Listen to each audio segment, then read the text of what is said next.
Welcome to Yes, Nuts, Legume, and now Seed November, in which we will be discussing the various nuts, seeds, and legumes that are edible that we all enjoy very much. It is the spirit of the season.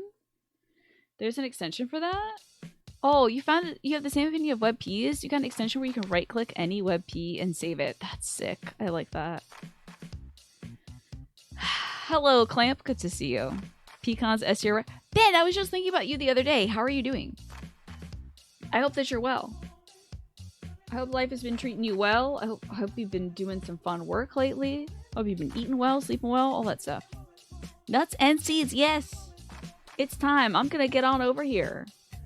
I hope this captures the right window. Yay! It does! Huzzah! That's good for me. Great. All right, y'all. Get into this. And Elfnorn, thank you so much for the 3 stream streak. Enjoy your extra points. Yeah, it's NLS. Sure. You're doing okay? You've been doing a lot of writing. And you also have a girlfriend? Hell yeah, Ben. That's great. You can already call cashews as F tier because you get a fierce stomach cramp when you eat them. That is a valid way to rank things, by the way. We're going to be voting with polls on Twitch. Let me make sure like this looks good just for 1 second though. Okay, I'm not like clipping anything off. Okay, fine. Yeah, that's good. Okay. You can vote because you're allergic to something. You can vote because this nut saved your life. You can vote that you hate this nut because it gives you tummy aches. That's totally valid. Doesn't matter what your opinion is because I'm opinionated too. Okay. And I kind of weigh my opinion against the general consensus. Okay. My opinion might bring up or down things. Are we without never had? Because I've eaten everything but broad beans here, I believe. Yeah, so like, and if no one's had broad beans, I'll just put them in like C tier or something. Yeah. Pyrexes. For that, you're just getting an ocean card because I think the ocean should just consume that entire comment. Don't do that. Exactly, Nat. I hope that you've been well as well, Nat. Thank you so much for the 28 months and the Prime sub, Pyrexes. This is a mature stream list. Exactly. We're mature adults. Yeah, we all have to look at that with our human eyes that we only get like 1 or 2 of, each of us. Just considering averages and stuff. You know? That's wild. So, Pyrexis. Oh, you got resilience. The turtle, the nut of the ocean world. There is no need to rush or push. This is the time to take things as they come. You have determination and patience to handle what is happening. Voila. I don't know if you can see it very well. Mature for people who are sensible? No, it's mature for the sensibilities among us. Okay? There's your lovely turtle card, Pyrexis. Thank you so much. Okay, I know. Okay, but we can part the curtain here and say that yes, nuts are fruits technically. They're the byproduct of a plant and its reproductive organs or whatever. But I don't care. They're different things because some people are allergic to this thing, but not to the other thing. So we're talking about this thing. And I'll have to have you know, we did get a special vote from Slurm316, aka Ewan, who would like us to S-rank the pistachio. Ewan can't join us today because Ewan is taking care of his doggy, who's not doing so well.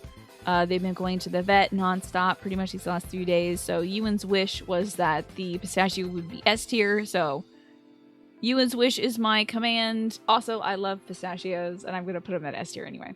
So anyway, it's going to be S tier. I mean, we can just... Bing! That's done. Anyway. So let's start with sunflowers. Since you all had brought this up, I just added this to the chart. Didn't think about ranking these today. We can absolutely do that because they're fun little sources of protein. Let's get the poll going, shall we? Sunflowers. Well, sunflower seeds.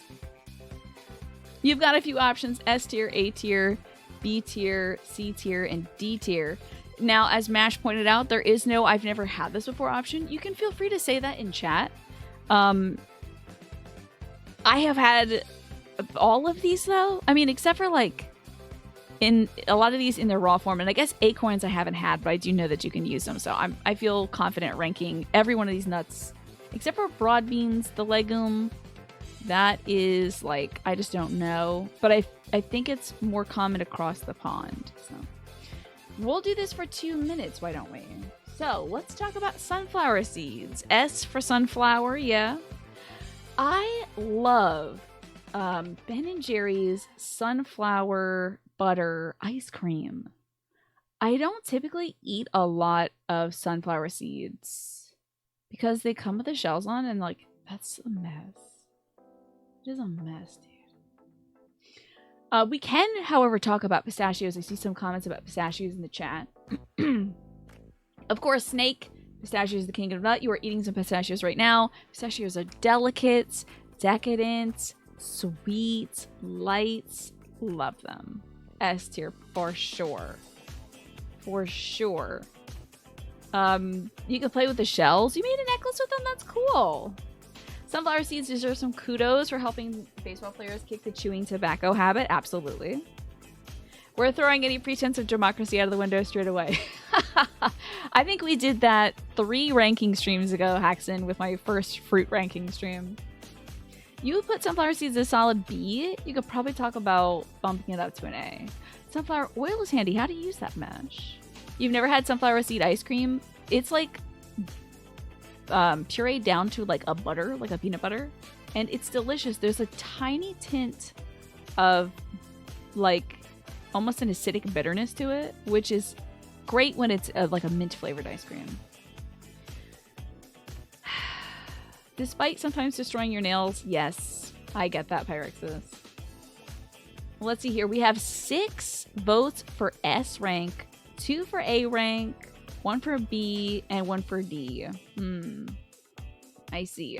You love sunflower seeds. It's a nice snack, and they were linked to lower rates of cardiovascular disease, high cholesterol, and high blood pressure. Okay, so it's linked to lower rates of all those things.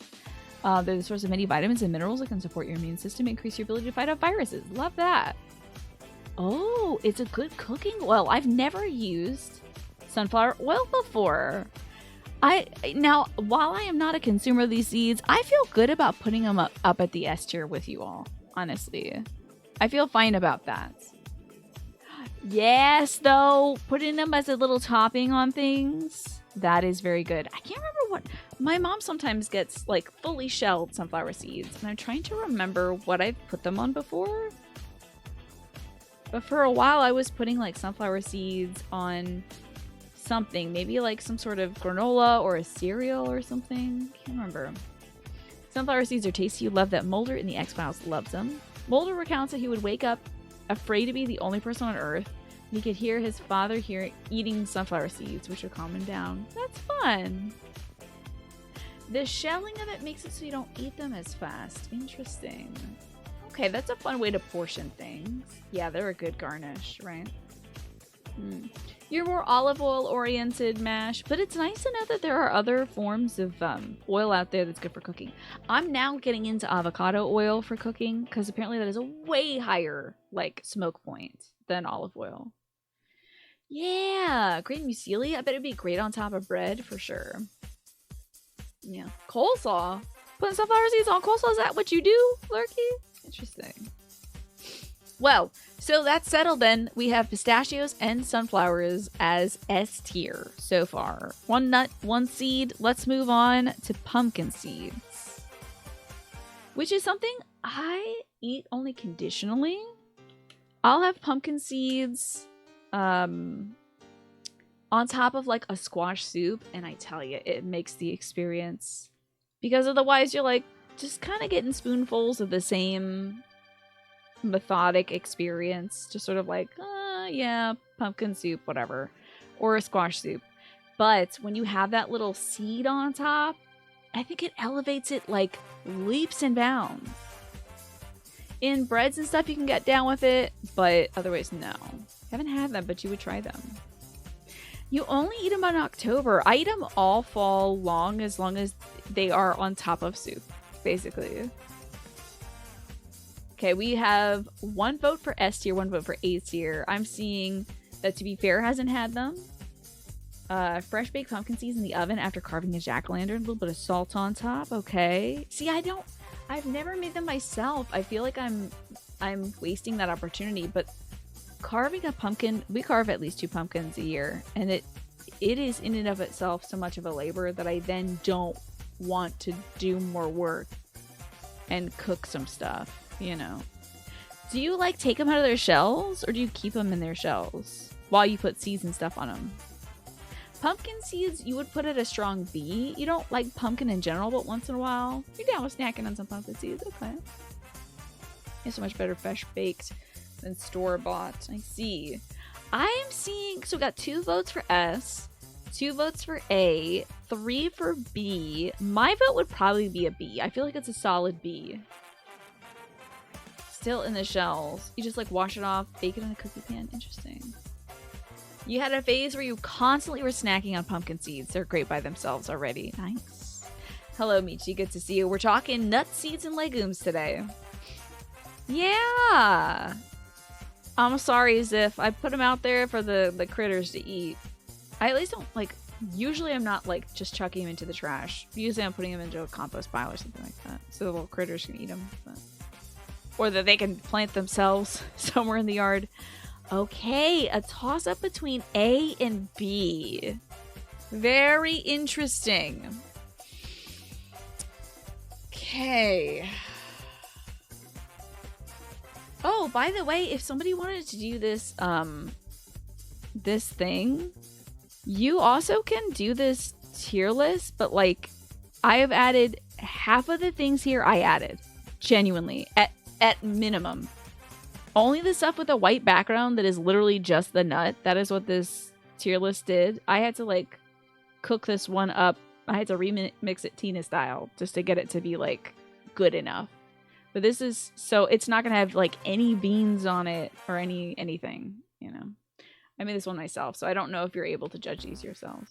You could take a screenshot of it right now, of my tier maker, and then, you know, do your best. So A and B, you know what? I'm going to pull it to an A rank. I was thinking about putting it down at a B. But the fact that you can get a whole hell of a lot of them. If we're judging store-bought, no. Nah, that's fine. Because, you know, we're a little elastic with the preparation and the acquisition. I will put them at an A rank. Pumpkin seeds, because... while I don't eat them often, they are the best part of a pumpkin soup or a squash soup to me.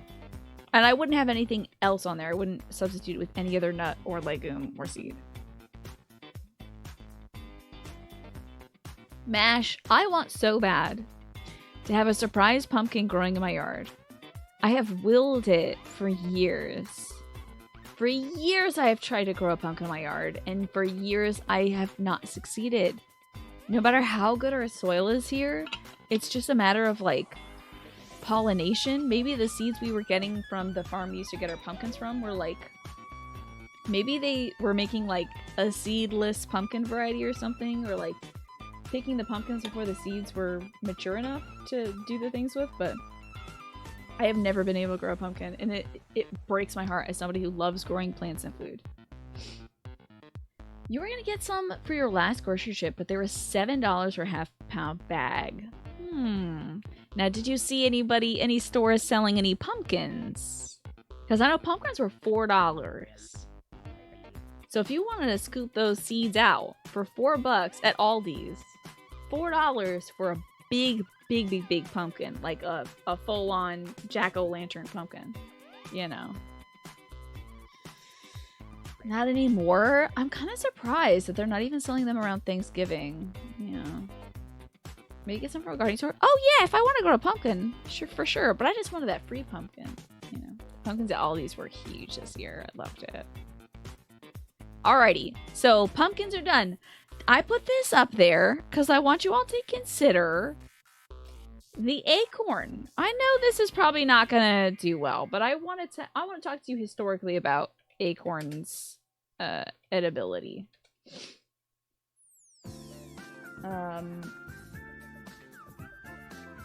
and also, like, since it is Native American History Month, I did want to talk about how important it is to some Native American cultures to be able to, like, harvest and eat acorns and stuff. Okay. Let's see if I can find something about it. Some tribes, like the Shasta, prefer black oak acorns, but the Hupa, Yurok, and Karuk people prefer to eat tan oak acorns. Acorns are collected in the fall, dried and shelled, and then ground into flour. Acorns contain tannic acid, which is very bitter, and it can make you sick if you eat it. So to get rid of the tannic acid, acorn flour is processed by rinsing it with water, and then it can be made into acorn soup or bread. So long ago, Native Americans used fire to manage acorn production. They would set fire to oak groves and decrease bug populations and provide more space for more oak trees to grow. This land management practice was banned in the 30s, unfortunately. So they're not able to do that anymore. But how about that? Acorns, being able to grind those up and make good food out of it. That's a good question, yeah. Let's see, is tannic acid the same as the stuff in season? Tannic acid is a type of, it says, commercially available tannins. It starts as a weak acid. It's found in nut galls formed by insects on twigs of certain oak trees. It is removed and used as medicine, apparently. So it is a kind of tannin. Acorns do look like hazelnuts with a fun hat, don't they? S for squirrel tier. Acorns get an A tier due to their ballistic capabilities. They are very scary when you're just raking leaves in your backyard and an acorn falls on your head and you're like, oh! You like acorns for little creatures to eat because it's cute. This is true. We got 2 votes for B and 2 votes for D. I think I feel comfortable since I don't eat them myself, but however, acorn flour is making a comeback, and I want you all to think about this in terms of sustainability. Acorns are very prolific, so in scenarios where you cannot harvest grains and stuff, acorns would be a good opportunity, a good option. Yes, also, the acorn cap, if we can just talk about style, the little hat of the acorn is nature's cutest beret. Nothing looks like that. It literally is a little beret. Just a little fascinator. It's the cutest thing ever. Also, I thought about, this is somewhat related, our next Final Fantasy XIV fashion show, I want it to be like fascinating fascinators. I want everybody to have like a fun little chapeau. Anyway. I will put it at a C since we're split between B and D. I have to tell you, I have not eaten acorns before, but I do think I would, the acorns in Antichrist were scary. Tell me about this, Twafo. My acorn story is I gathered up a bunch of acorns one year because I was getting real chefy, and I had my little, I think I did this in the oven. But one year, I gathered a bunch of acorns in the backyard, and I put them on a cookie tray on a sheet pan into the oven for 350 degrees for like, I don't know, a certain amount of minutes. And I kind of drizzled them with honey when they came out. And I made like honey roasted acorns, and I put them outside expecting like every squirrel to be at our place partying. And they did not touch it and would not get anywhere near it. So squirrels don't like honey roasted acorns. Now, little did I know that the exterior part of the acorn is not the edible part. There's like an actual nut inside. But anyway. You like observing a fascinator on a femme presenting person? Fascinators are so cool. They're so cool. So we'll do that for next week's fashion. Anyway. There goes Humble Acorn. Perhaps in the future, if food scarcity becomes a thing, you can start thinking more about acorns. But for now, we will talk about a beloved legume, the black bean.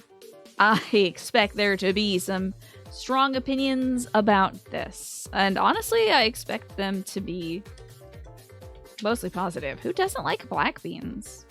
And why? So let's see. The black bean. Now let me catch up and make sure I haven't missed anything else.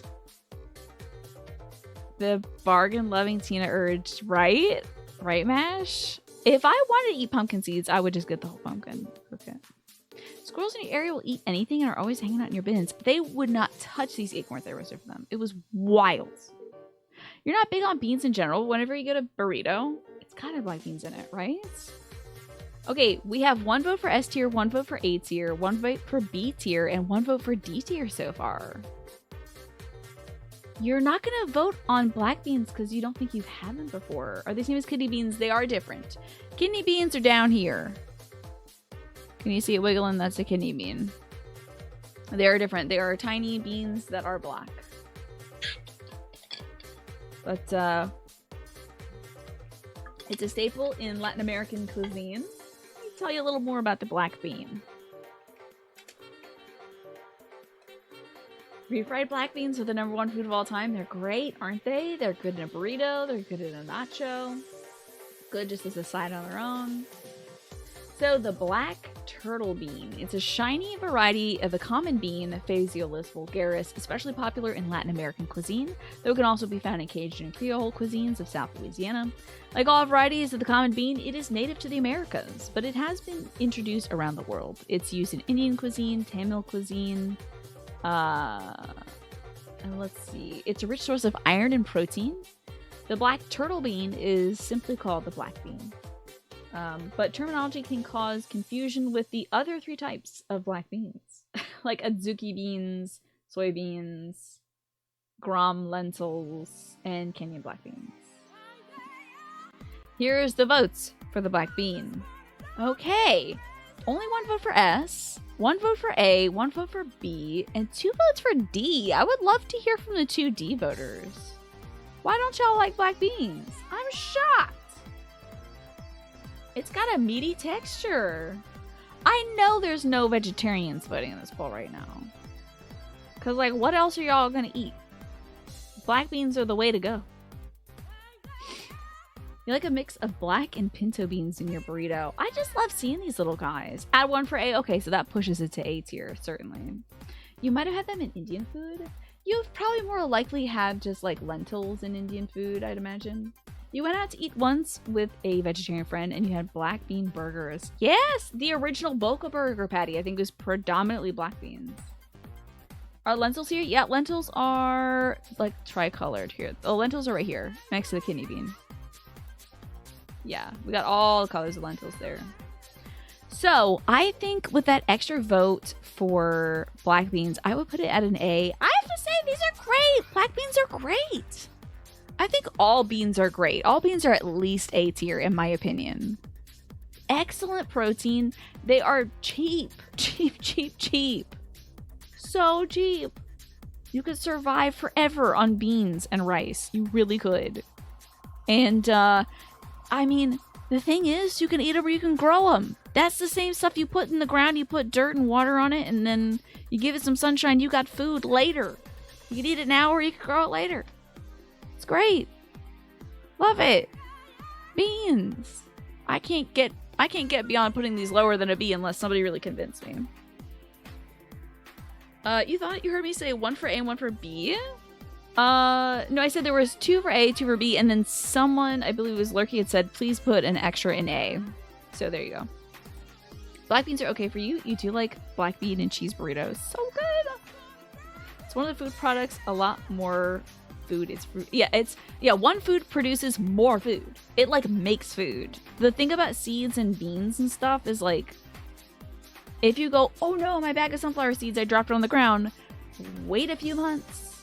You're gonna have more seeds in a few months. So it's a food multiplier, exactly. And think about this, Jack and the Beanstalk, right? But also the ad break is going. I'm sorry about that. I didn't see it coming because I was too busy looking at beans. But that dude, everyone thought he was a fool for trading his cow for, like, a bunch of magic beans. But what now? He grew a giant beanstalk and went up there to the heavens where there was a bunch of, like, cool treasure and stuff. Yeah, just like potatoes. Wild. You just make your own stuff. While we're on this ad break, let's talk about the chestnut. This is one of the website generated images, so it's just a hovering chestnut. Has anyone here ever who hasn't had a chestnut? Let me ask. I don't eat a lot of these, but I think the sentimental value of them is strong. I wish I was growing chestnuts, because I would eat a hell of a lot of them if I was. He didn't eat the beans, but he grew them. I'm sure he had a plan to eat those beans. You've enjoyed finding chestnuts. You've not had one, gotcha. Didn't that treasure belong to a giant who Jack murdered after breaking his head? Yeah. But these are the minor details, Nat. We're talking about beans, okay? We're talking about beans instead, not about murder. You get some roasted chestnuts at a Christmas market, but not at any other time, you don't think? Yeah. S tier for childhood violence? Yes.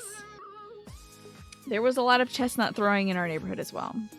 You had them and you liked them, but they were a pain in the butt to eat. Yeah, the preparation factor might put this at a C or a D tier. But on the free food factor... Oh, let me tell you about how good chestnuts are for the environment, though.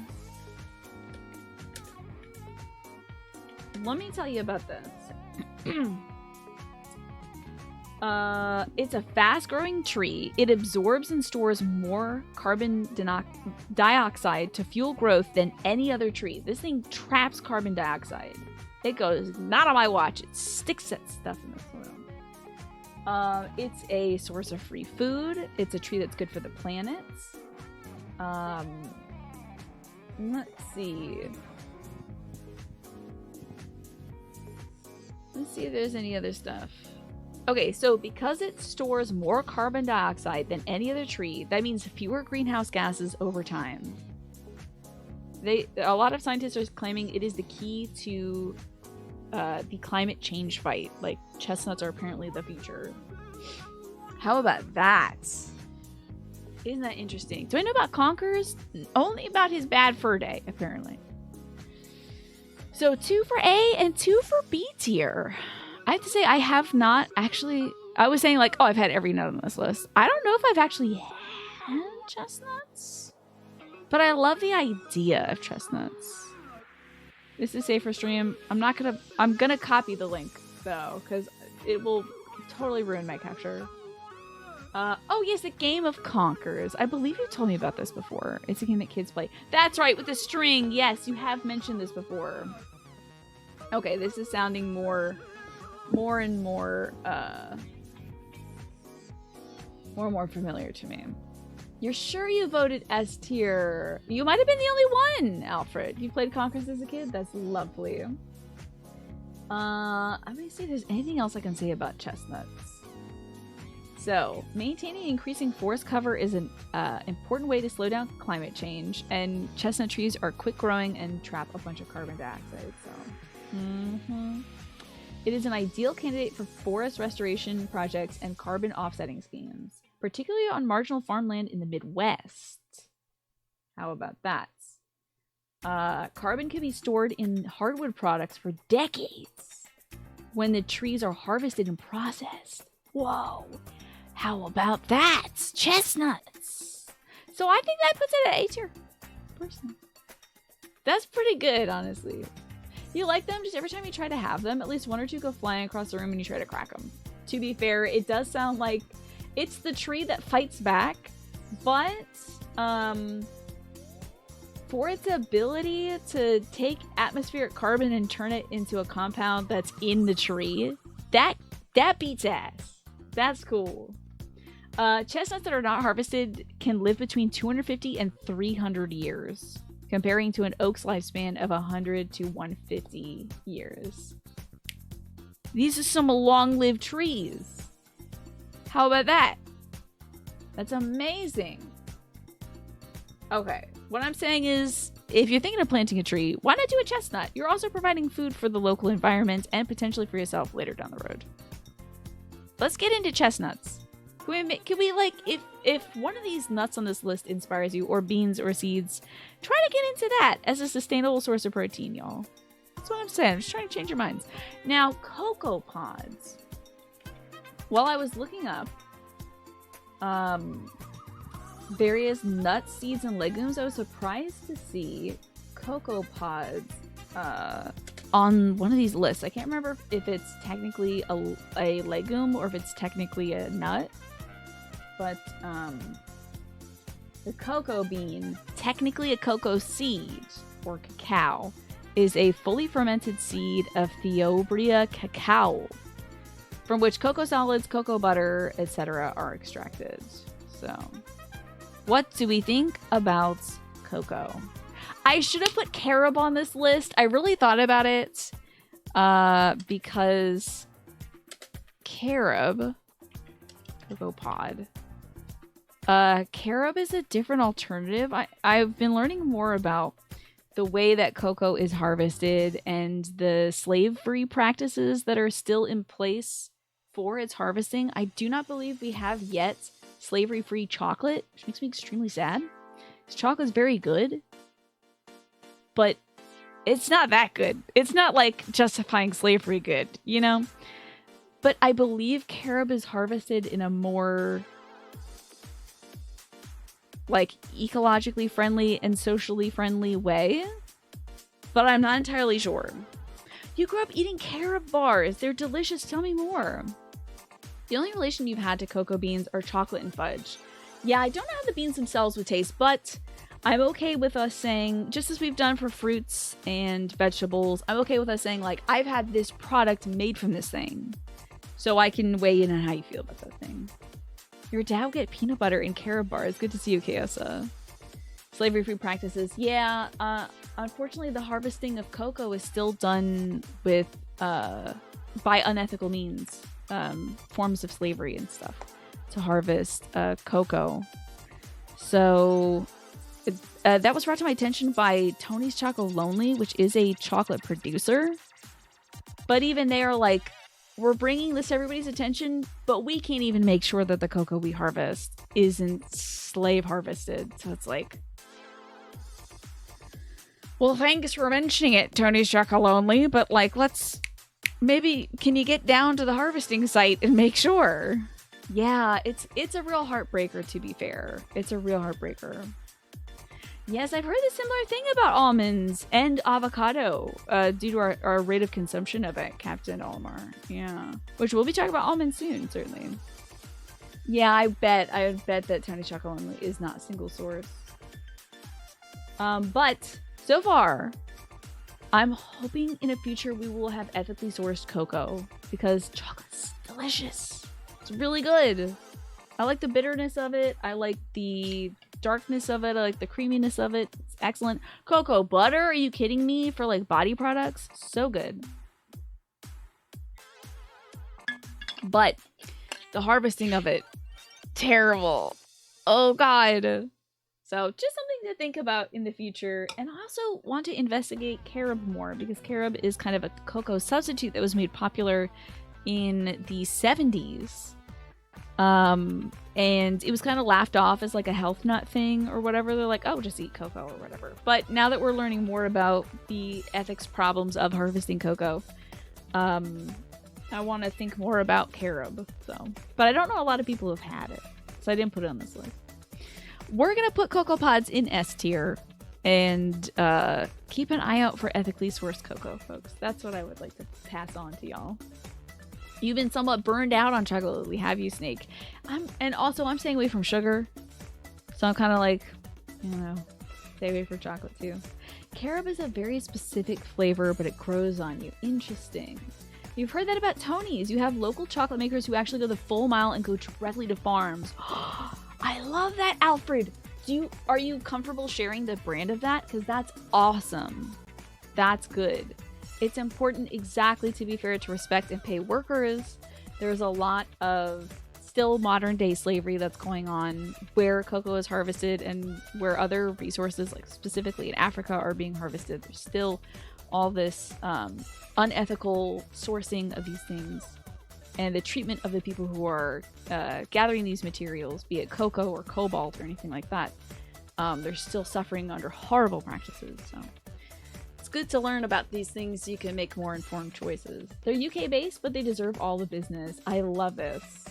Forever cacao.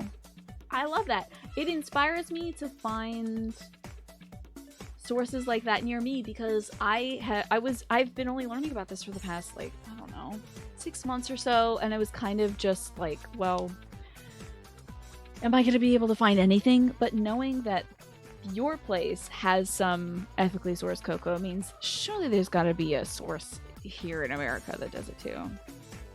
You've been having mocha frappuccinos. Very nice. We're going to get some coffee beans at some point. So that's the best of both worlds, right? I think I've got like 2 sips left until I'm out of water. And when I hit bottom on water, it's time for you all to kick me out of here and tell me to go get some water. And then I'll come back with some like hot tea or something. All right, you know her, you love her. It's the coconut. You might be saying to yourself, Tina, didn't we already rank this? Yes, we did. In the fruit poll. However, think about this. It's actually a seed. Think about this. It's a seed. Cocoa nut. Let's see. You get S, A, B, C, and D tier. How do we feel about cocoa nuts? Oh yeah, of course, to be fair. Of course. It's good to put that out there. It's hard to imagine when you're used to larger stores, but people can straight up go to other countries and make deals with farmers, right? Yeah. Coconut is D tier. Do you think so, Twafo? Nuts are technically fruits, yeah. We need a red alarm button to go like, nut. I know nuts are fruits. It's like, whatever. What's the difference between a seed and a nut? Oh boy. Alright. A seed is a plant embryo and food reserve enclosed in a protective outer covering called a seed coat or testa. Usually means anything that could be sown, which includes a husk or a tuber. So already that's 2 completely different things. A nut is a fruit consisting of a hard or tough nut shell protecting a kernel, which is usually edible. In general usage and in a culinary sense, a wide variety of dry seeds are called nuts, but in a botanical context, nuts implies that the shell does not open to release the seed. There you go. You like coconuts because they look like capybaras. Coconuts are used for most vegan cheese substitutes, so you're obliged to give it a S tier for substitute tier. There you go. You put coconut A for food time, but you're putting an S amongst the nuts. Yeah, let's talk about coconuts got going on. Great oils. Where would we be without coconut oil? For your body, for cooking, for making the foods. The raw coconut. I love coconut macaroons so much. Coconut curry kicks so much butt. Coconut milk. The coconut water within it is like super delicious as well. Oh, we need a nut alarm button for water emergencies. Oh, I see. You like it as an add-on, so it's a solid B for you. Okay, we're getting a lot of Bs. We did get 3 D tiers. Wow. Oh, the tides are turning on coconuts. I will not overrule you all. You forgot about the body application, so move one of the Bs to A. That would tie. It would make it a 3-way tie between D, B, and A. Which would put it at a B. And it would even out to be a B. But yes, I mean, I already did my move. Where I moved, for the fruit ranking stream, I moved coconut up to S tier. And I just sort of stepped on you all because I didn't care. But now I'm feeling a little more judicious, I would say. I'm working on listening. You did not think about the non-eating applications, you would have for D, so maybe I can pretend yours is like a C. Okay. Because when we talk about the peanut, it would just not be patriotic to not talk about peanut oil and peanut glue and everything else. So we kind of got to. We got to consider the other applications, you know. We have to honor the spirit of our predecessors. I believe it was George Washington Carver. Yes, that's right. Who had invented so many peanut products, you know. The only thing that coconuts are good for is the ability to make vegan whipped cream. You used to be good about coconut ice cream, but you can't have it if you're nauseous or you'll forever despise coconut. I see. The smell of coconut is great. I'll tell you. The smell of coconut is so good. When I smell coconut, that's the summer. It's the application. It's summer. I just know it. It's so tropical. It's so delightful. And that's okay, Haxon. You're allowed to not like coconut. Jimmy Carter also started as a peanut farmer. You are right. No, very, very, famously a humble peanut farmer. According to Bart Simpson, George Washington Carver is a guy who chopped up George Washington. That's great. The 101 uses for peanuts, indeed. How about that? You know what else?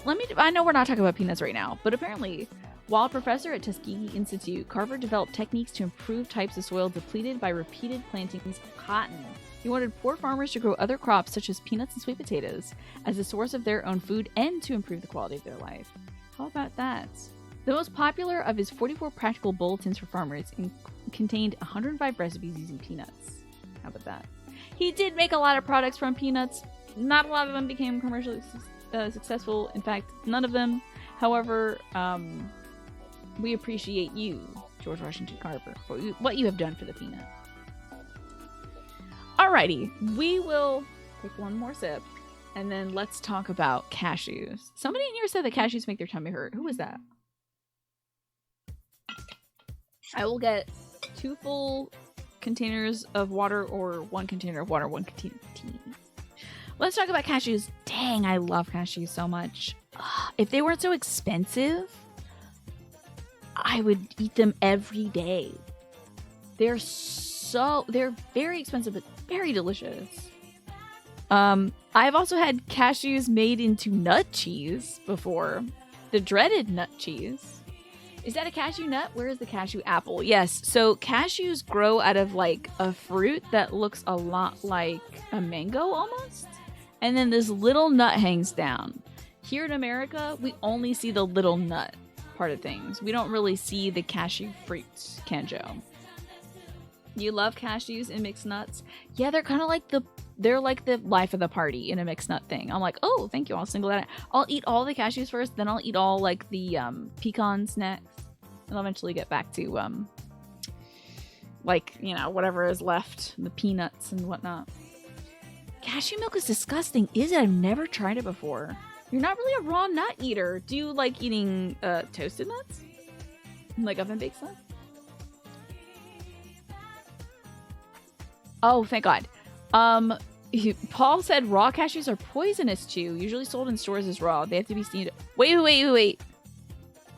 Do they really have to be steamed? Do they pre-steam them? Or do they sell them raw and then you're supposed to steam them? Because, Paul, I used to eat a lot of raw cashews. They come pre-steamed. I used to eat a lot of raw cashews, and I was trying to cut down on my sugar, and the only ones I could find that weren't like honey roasted or something were the raw cashews. They were like lower in sugar and lower in salt. So you just freaked my bean for one quick half sec, where I was like, I've been poisoning myself with cashews. So, good to know. Are the other part of it toxic? Is that why we only get the nut? Great question. Kenjo says, we make juice out of the cashew apple here in Brazil. Interesting. Well, apparently it's not poisonous, Captain Olimar. Cashew cheese was pretty good, I have to say, in terms of a cheese substitute. We have 4 votes for S tier and 3 votes for D tier, making this quite the split. Twafo, resident nut hater, ran back from their kitchen to vote cashews for S tier. So that's weighted very heavily. It's your favorite fall fashions are hello, Keen. How are you? A little bit of salt and cashews are so good, right? So good. But they are very expensive, you know. Okay, the outside shell of it is poisonous, but that's about it. So, our vote was split. Basically, weighted on S tier and D tier. I think cashews are S tier, and the only thing holding them back is the price, which I assume is because they might be difficult to acquire. They might be difficult to harvest or difficult to grow or something. Yeah, you don't see shelled cashews. Good point, Ryan. The expense is to ensure it's treated correctly and not poisonous. Okay. Whoa, barbecue roasted cashews sound really good. That sounds amazing. You're voted D purely because of the term nut cheese. Yeah, I did eat nut cheese on the stream, and it is a bad term, but it is cheese made out of cashew. And it doesn't quite melt like it, but it's okay in sandwiches. Just come to Brazil. They won't be as expensive. This is true, Kanjo, yeah. That is the common refrain. They used to grow in like the north of Iraq in their rainforest and stuff. So they come to us in North America from far away. Apparently also they grow in Brazil too, but that is still very far. Add an A tier for you. Okay. I think there's only like one other A tier votes. But this might be an undemocratic split. Even though the three of you voted for D tier, 4 people voted for A tier. So I'm going to give this, instead of splitting it down the middle and putting this at B, I'm going to push it back right up there to S. Sorry, haters. Sorry, nut cheese haters. They're good. I'm telling you, they're good. And let me justify myself by telling you what the health benefits of them are. This species is native to northeastern Brazil and southeastern Venezuela, and then it was distributed around the world by Portuguese explorers. They can lower bad cholesterol. They can prevent heart disease due to high magnesium content. How about fats? They contain a variety of vitamins, minerals, and health protective beneficial plant compounds. How about that? Very cool.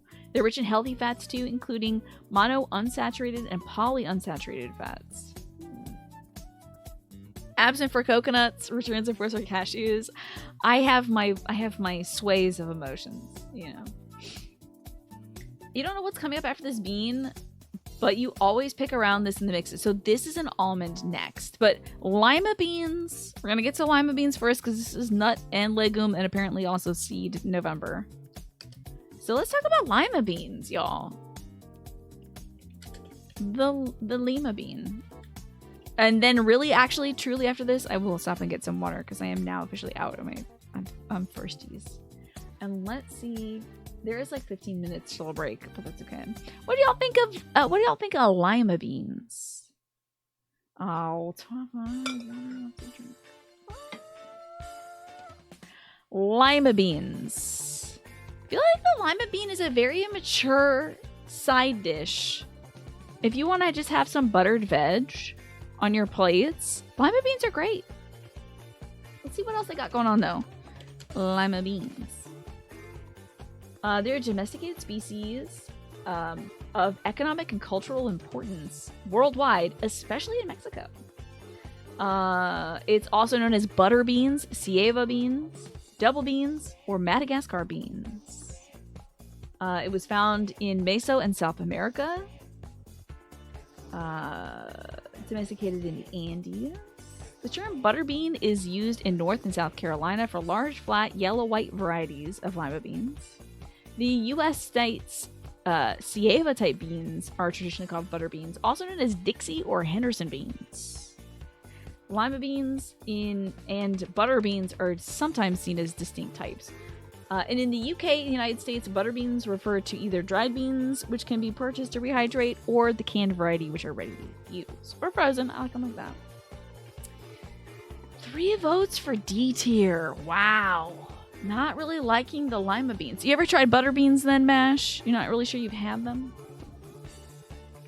I've never had them in chili Keen. I just feel like they're a nice thing to just I just like a little bowl of it. That's all. Your wrestling name's Butterbean. You can't get a grip on that Butterbean. He's too greasy.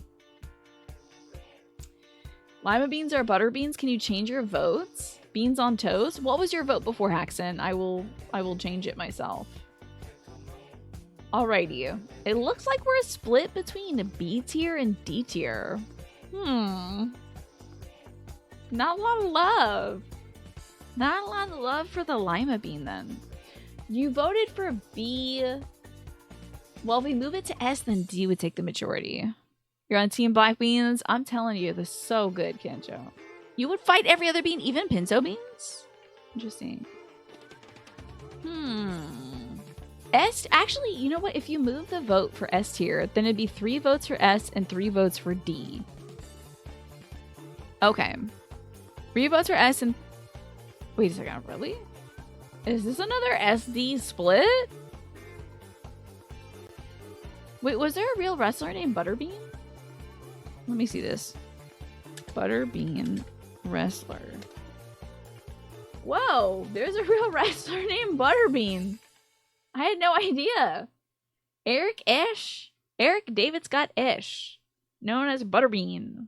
How about that? A boxer. He was in the UFC, did boxing and maybe wrestling. Paul, turns out you're not Paul Shack. You're truly the real Butterbean. How about that? So, a split between S and D again. I am going to this time do the SD to the B splits.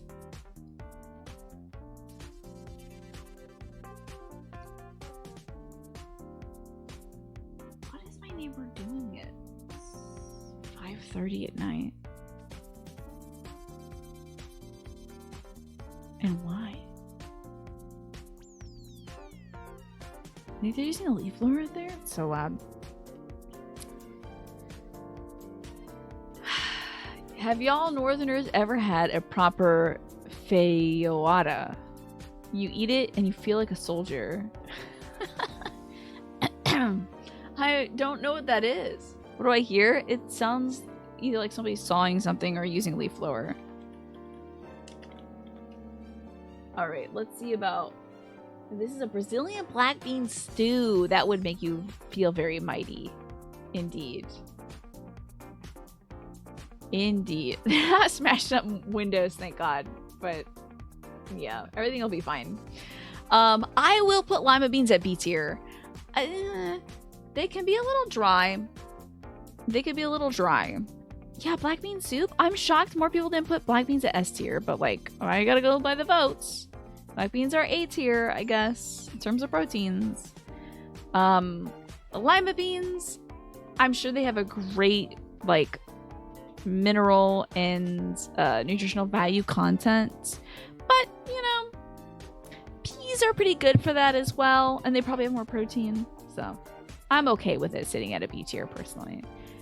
Now, I really do want to rank almonds, but I'm going to take a break because I just ran out of water and I don't want to sound dry. And also, thank you, Larry, for looking out for my posture. I did see. All right, it's time to talk about almonds. We are back.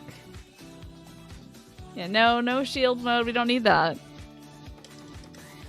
I like almonds, although I believe Catherine Ulmer raised a good point that almonds, kind of like avocados, require a lot of water, like an incredible toll on the environment amount of water.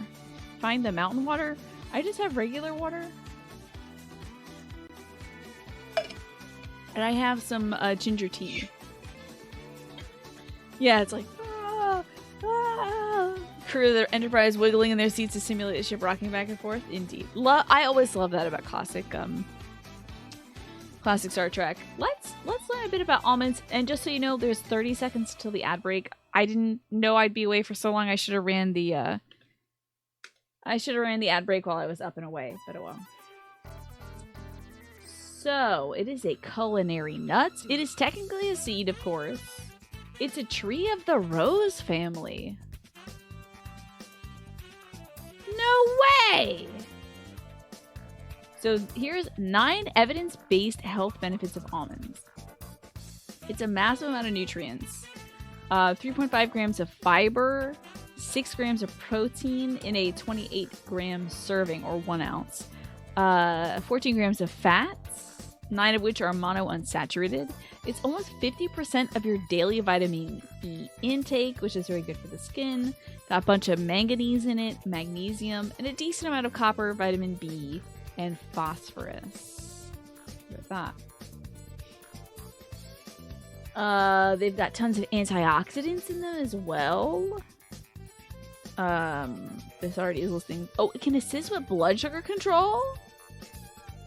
Interesting. It benefits blood pressure levels. They can lower your cholesterol levels. It prevents the harmful oxidation of LDL cholesterol. I need to tell my mom about this. And then there's other stuff. Okay, so that's almonds for you. We've got 2 votes for S, 3 for A, 2 for D, one of which has to be Twafo, I'm sure. But it looks like the A tier is having it. You love almonds, but you get a slightly spicy itch when you eat them. Kind of like when I have fresh green beans. Interesting. It's that little teeny allergic reaction, huh? You and Twafo had a fight about it and you won, did you? Let me see the fights. Let's miss that.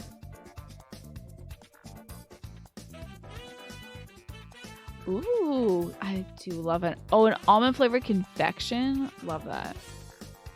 Wedding cake ice cream is also almond flavored. That's cool. Dessert related almond uses are too good for you to rank it only based on nasty raw almonds. You can absolutely factor in hello Pack. I'm glad to see you were here to put a stop to almonds though.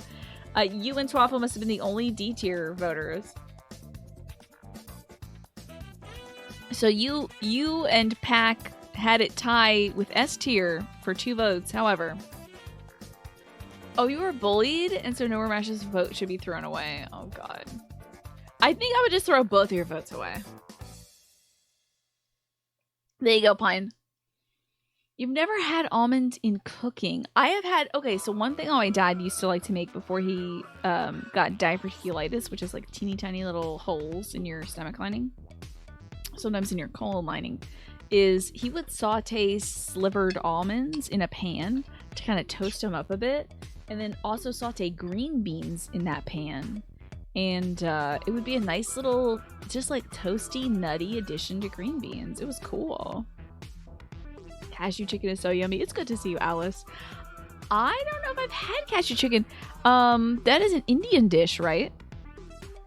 I think I would say, now, if it weren't for the community votes, I would put almonds at S tier. I love those little guys. The only almonds I don't like are Jordan's almonds, because they're like coated in a very hard, like rock hard candy thing. That I don't love. So I think the A tier of votes is good. Almonds are great for extracting poison to defeat your enemies. I'm so sorry, Pack and Twafo and all the other almond dislikers. Just know that there are enough humans on Earth that will eat the almonds for you. Have you all heard of this phenomenon of like almond kids or something like that? Are these children who are only given almonds or something like that? I saw it as an aesthetic of like kids who are in playrooms that don't have any color to them, and they only eat almonds or something. I don't know. This is a thing on TikTok, and I'm not on TikTok, but it's sort of bleeding over into my YouTube Shorts recommendations. Almonds are tasty and they help you identify cyanide, indeed. Yes, well, there's all these like subgenres of lifestyles and stuff now. There's no more subcultures anymore, Twafo. It's all just sort of subgenres and stuff. And I this was unrelated to that video I was reading or watching about like the death of the subculture and the rise of like X-core fashion, like normcore and, you know, vanilla core or whatever.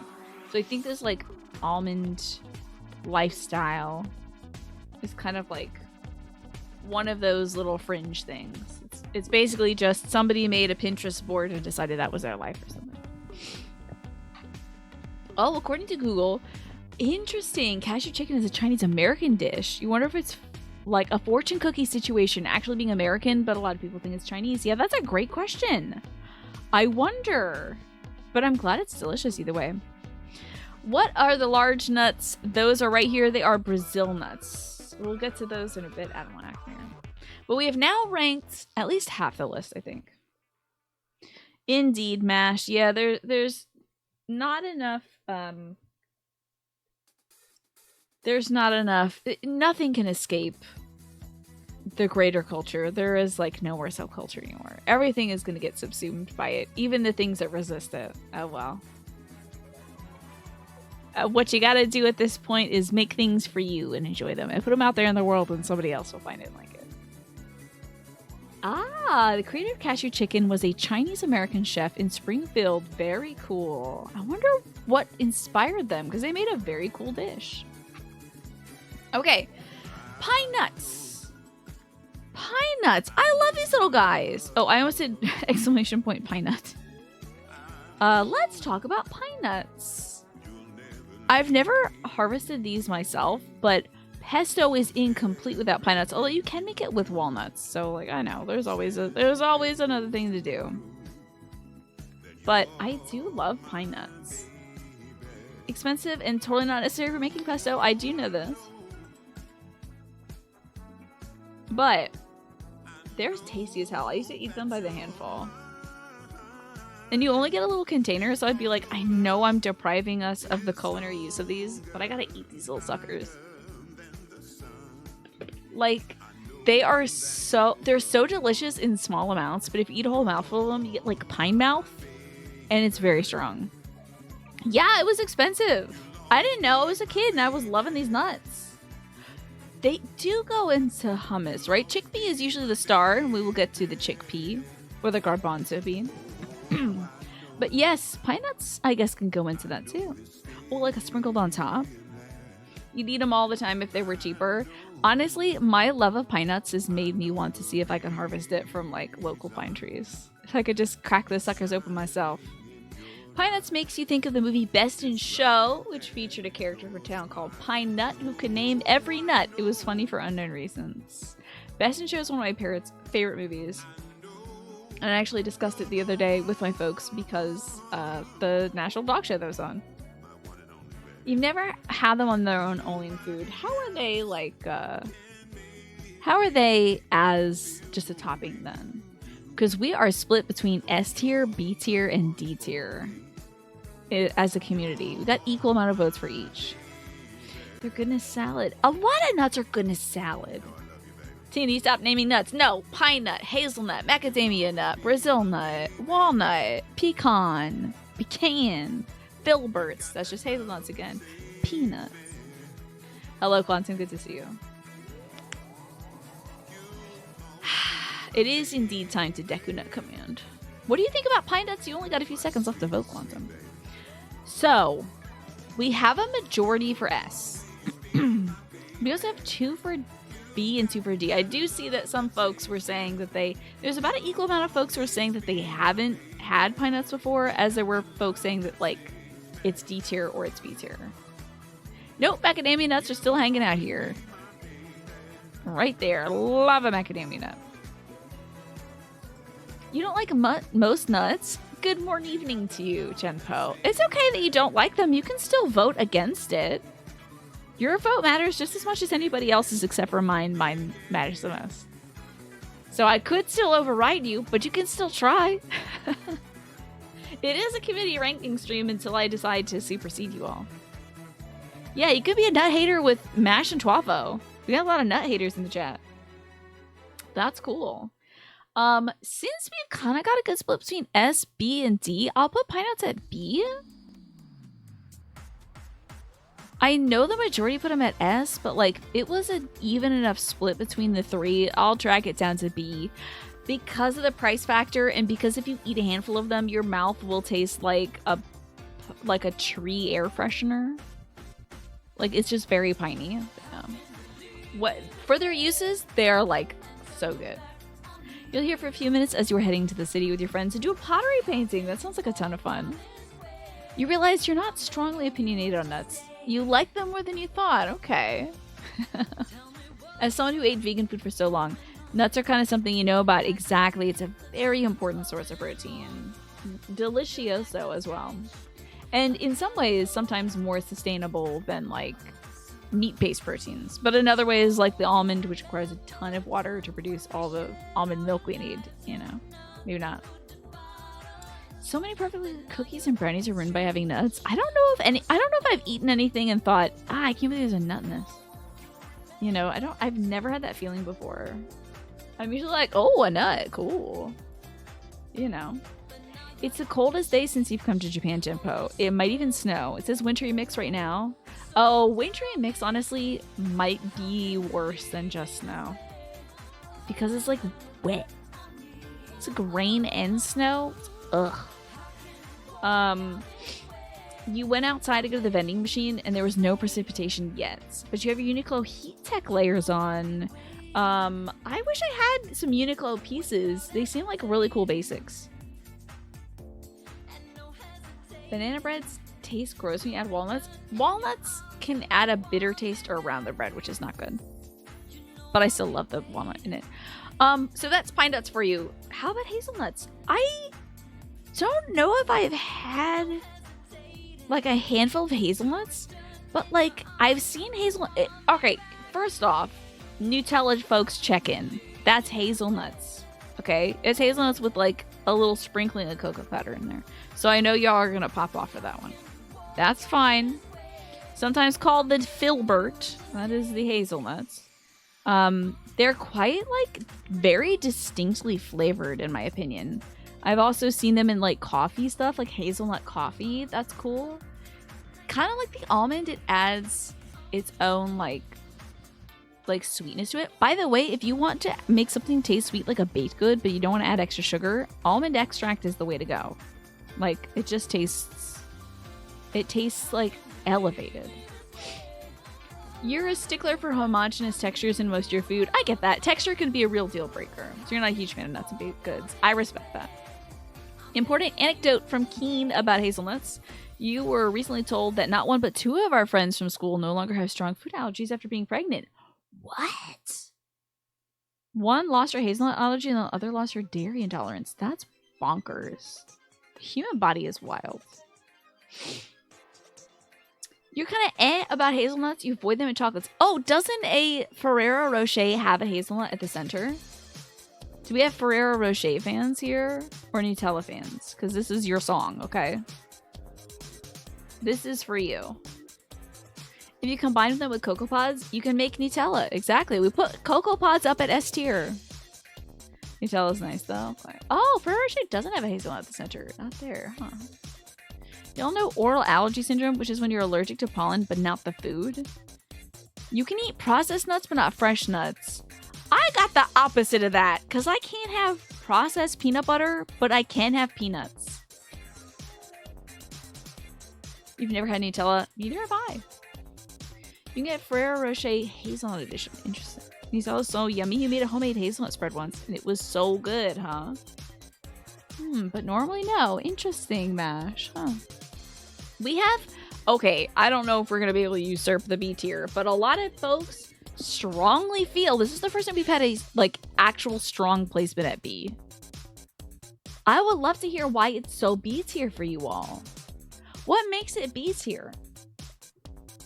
Roasted hazelnuts are great in salads. Oh. My Tristan just right up. I think I'm okay. But I realized this camera is like so huge. I just looked over and I'm like, oh, this camera's huge. Nutella is awful. Is it really? I mean, it's more of a nut spread than it is a chocolate spread. I think it's advertised mostly as a chocolate thing, but it was developed as a way to like ration chocolate, wasn't it? So they're like, yeah, it's chocolatey spread, but it's mostly nuts. Interesting. I mean, folks are nuts for Nutella, but I haven't really needed to have it in my life. Ew, it's very sweet. It's like sugary, I see. You picked B because you haven't had many. It didn't make much an impression on you in raw form. Yeah, I have to say as a raw nut, it's also, in my opinion, kind of whatever. Or do you mean in raw form, like untoasted? But just sort of like as a snacking nut, maybe not the greatest, you know. You've never had hazelnuts not connected to chocolate, I see. So you're not sure if you actually love them yet. You're not seeking them out. I totally get that. You know, that's respectable. That's fine to me. I'm just surprised that everyone felt so strongly that it was kind of mediocre. So, sure, the hazelnut. Not all it's cracked up to be, apparently. Oh, here's that robot song, huh? Evil Machine. You'd think that they would do no repeats. They're like, there's 900 hours of disco. And then it's like, well, why have I heard the song twice? Maybe it said 9 hours. Maybe. Anyway, it's time for the pinto bean. Okay, because it is, yes, nut and seed and legume November. So pinto beans. I don't know if I feel very strongly about pinto beans, only that if I have an option to pick between black beans and pinto beans, I always go black bean. I don't know if I'm like sure pinto beans. Like, what are pinto beans used in? I missed the cracked up pun. Did I say they're not all they're cracked up to be? That's very funny. A single song playlist could last 900 hours, true. Oh, how about that? I'm glad I tickled you unintentionally, Mash. Let's see about pinto beans. What makes these daggum things so special? Oh, they've kind of got a... Oh, y'all. Okay, baked bean lovers. This is your jam. I'm pretty sure this is what folks are making, like, baked beans with. It looks like it, man. It's a nutrient-dense legume. It contains many essential... I just lost it. Many essential nutrients, I would imagine. It's used for refried beans, of course. It's popular in chili con carne. Pinto means colored or painted in many languages. So like dappled, spotted, that kind of thing. It is known as the fruit bean in South America. Poroto frutilla. The Brazilian name is Canjo. I'm sure you can tell us. Feiao or Joe. Carioca. Literally carioca bean. Which refers to anything related to the city of Rio de Janeiro in Brazil. The beans were not actually named after Rio de Janeiro, but after a pig breed that has the same color as the bean. Are haricot beans and pinto beans the same? I don't know. I do know haricot is French for bean, but now navy beans are a different thing. Navy beans are over here. We can talk about navy beans later. Pinto beans got little stripies on them. We're talking about these fun little stripy beans. They're often found in Brazilian cuisine.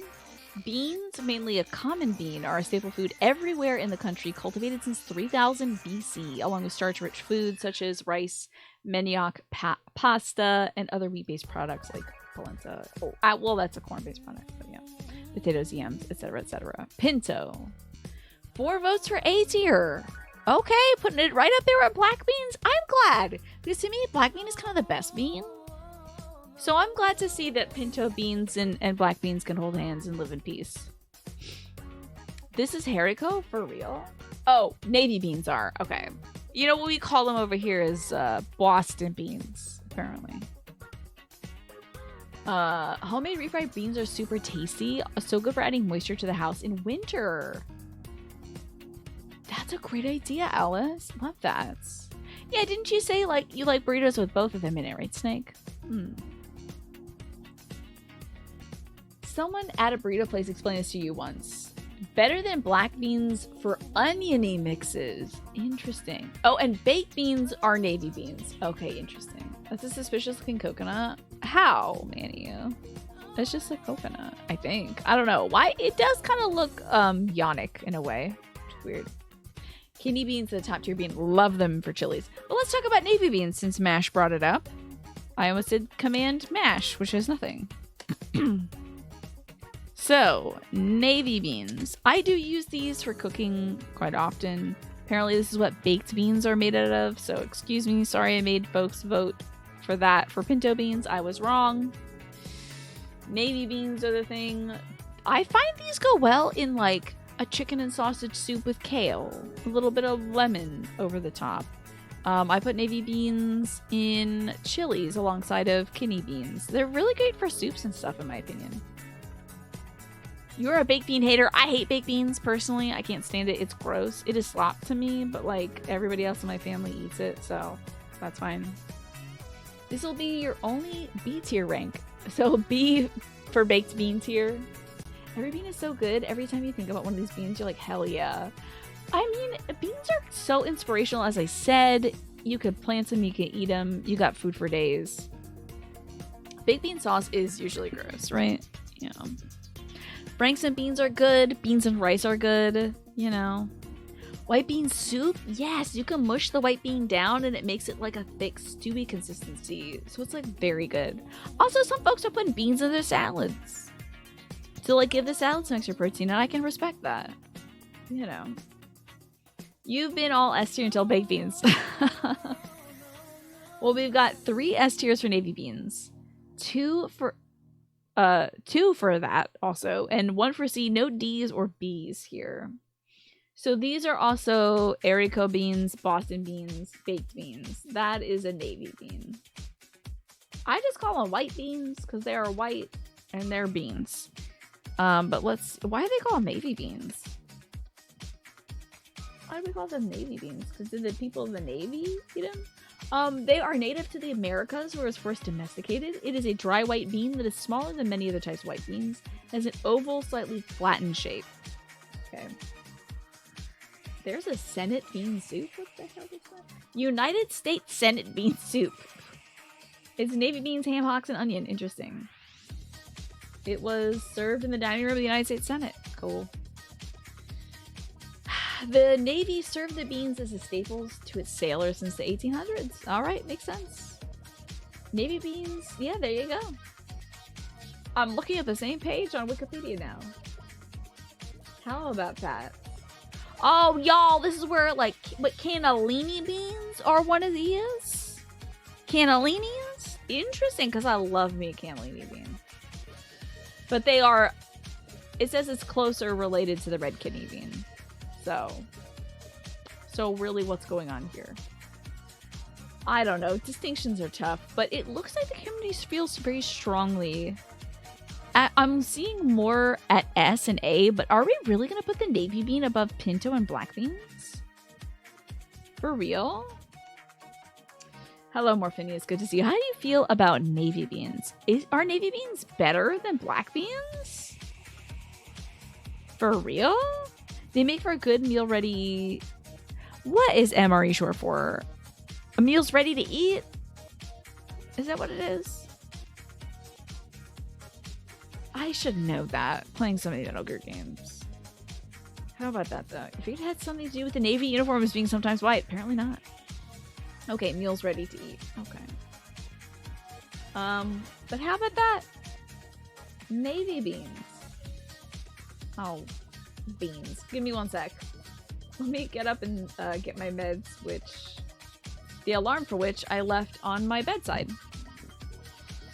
Meals ready to eat, aka rations, yeah. You've never heard the term MREs. Interesting, I think it's an army term or something.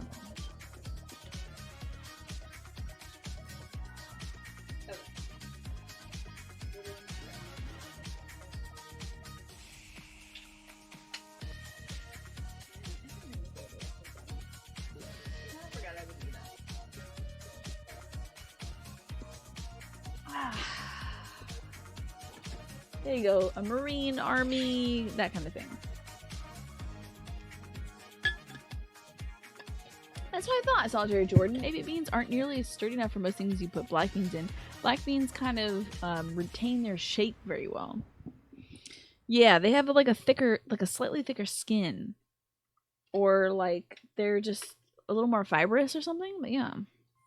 You have Great Northern beans on list. It's also a white bean, but supposedly different. Really? Where is it?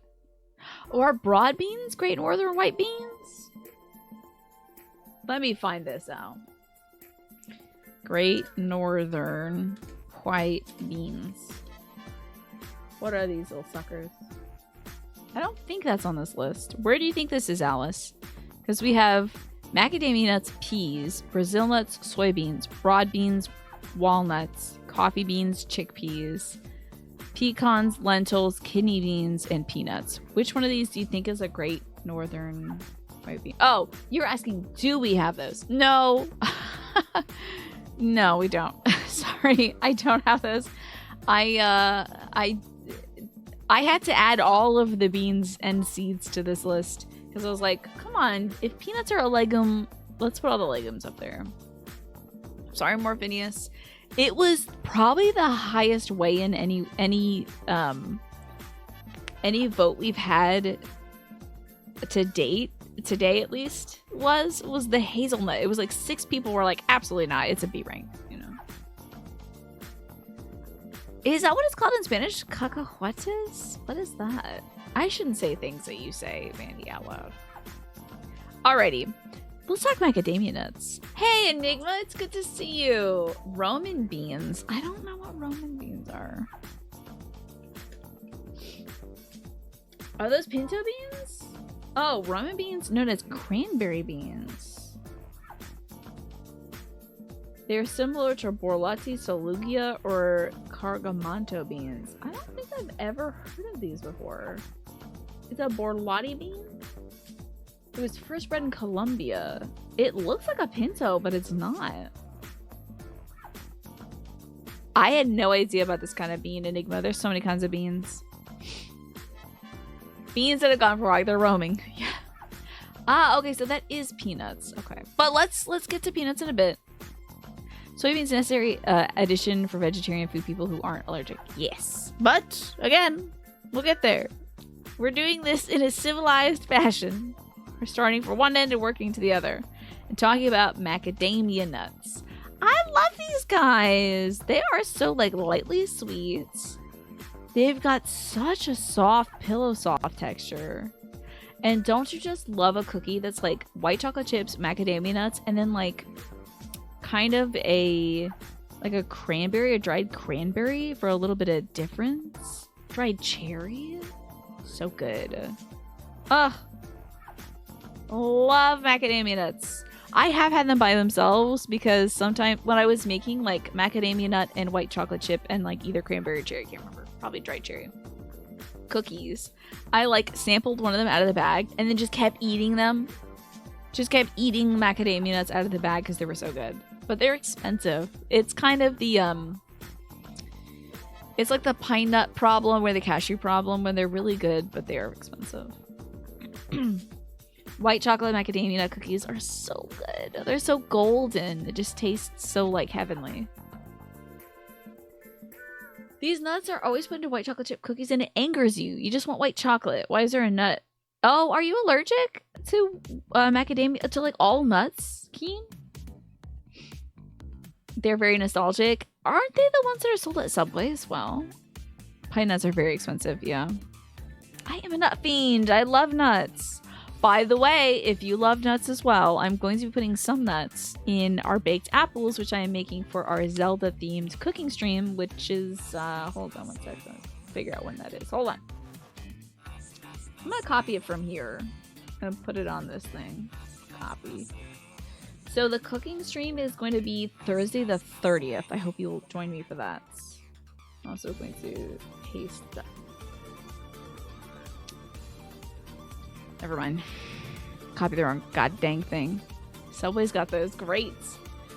Okay. A lot for A tier, 3 for A tier, 3 for B tier, 2 for S tier, 1 for D tier so far. Just copied my full screen camera. That's fine. I wonder if acorns would work well with baked apples. Link does that. Yeah, Link does chickaloo nuts, which I feel like probably is like a walnut, if I had to guess. Judging by the exterior of it, kind of looks like a walnut. Kilotunes, thank you. This is the Pretzel Disco playlist. No, you're just being dramatic. How drama of you. This reminds you when you went to Dublin, you got a trail bag of mix that had M&Ms in it. Ooh, tasty. You're probably the reason why one of the local Subways was so highly rated, because they used to give you a free cookie with a purchase if you filled out a survey. Love that, Alice. They even won the Region's Award for Customer Satisfaction. Very smart of them to give out cookies. Hell yeah. So B tier, because you can't say you've noticed them much, but they also don't bother you. You've never had them isolated. They're good. They taste just as good isolated, I just say. But it's a B tier for you. Oh dear, I saw we had 2 S tiers. I don't know if we had 2 D tiers. It seems evenly split between A and B. So then we have to look at what's among it. Is it as good as black beans, pinto beans, chestnuts, almonds, and pepitas? Or is it as good as like, or is a macadamia nut kind of in line? Is it better than a hazelnut? Is it better than a pine nut? Yeah. And thank you, Morphinius. It's got acorns on it, so I thought it'd be good today. Yeah, I could also use actual acorns too, but I don't know. That seems like a lot of work. I think I'm actually just going to use the nuts for my freezer instead of the old acorns that are sitting outside. I'll leave those for the creatures this fall. If I want to harvest some acorns, I'll do it earlier in the year, I think. But yeah, I think I am going to put some actual walnuts and pecans and stuff in the baked apples. Doing baked apples on November 30th. A stamina potion, which is going to have cricket powder in it. And it's going to be a green potion, just like in the game. Green potion with cricket powder in it. And creamy vegetable soup. I don't think anybody else in this house is going to drink the stamina potion with me, but I'm going to do it. Well, I feel good putting it at a B. Honestly. I love them. But I probably wouldn't buy a bag of them, just eat them. Now, you might also be saying to yourself, Tina, we've already ranked peas. I know! This is the nature of the beast, okay? Peas are technically legumes. Now, weren't these ranked as, like, a S tier due to their protein contents? Let's learn more about peas. Right. Peas are a vegetable. Well, they're a small spherical seed or seed pod. So, but oh, wait a minute. Botanically, the pods are fruits because they contain seeds. Peas are seeds, though, so it's okay to rank them here. They're seeds. It's a seed. Major part of the Beyond Burger is pea protein? I had no idea. I had no clue. I do like peas. Peas are like the easiest go-to. Like, I don't know what to do in terms of vegetables. All I made is like a starch and a protein. What am I going to do? Frozen peas. Easy. Some things are more than one thing, indeed. I recommend that you all think of yourself as just as multifaceted as peas. My mom's not a big fan of peas. I realize some folks have had bad experiences with any kind of food, but peas in particular. But peas, in terms of an isolated protein, very good. Also, here's the thing that drives me nuts, Mash. So they mentioned that a pea botanically is a fruit. The seed is contained within it. Then it says it's widely grown as a cool season vegetable crop. So what is the real truth? We don't know. They're kind of hard to eat unless you got mashed potatoes nearby that you can squish them into. True. You can. I have them in a bowl and I eat them with a spoon always. I feel like on a plate that's tough. But yeah. Split pea soup. Split pea soup is so good. It's one of my mom's favorite soups despite not liking peas. Yeah, one of the best soups. Oh, have that this time of year. So good. What do y'all put in your split pea soup? Ham is a frequent addition, sometimes bacon instead. Do you put like potatoes in that? I'm not sure. Peas are getting an easy S tier in terms of legumes, seeds, and nuts.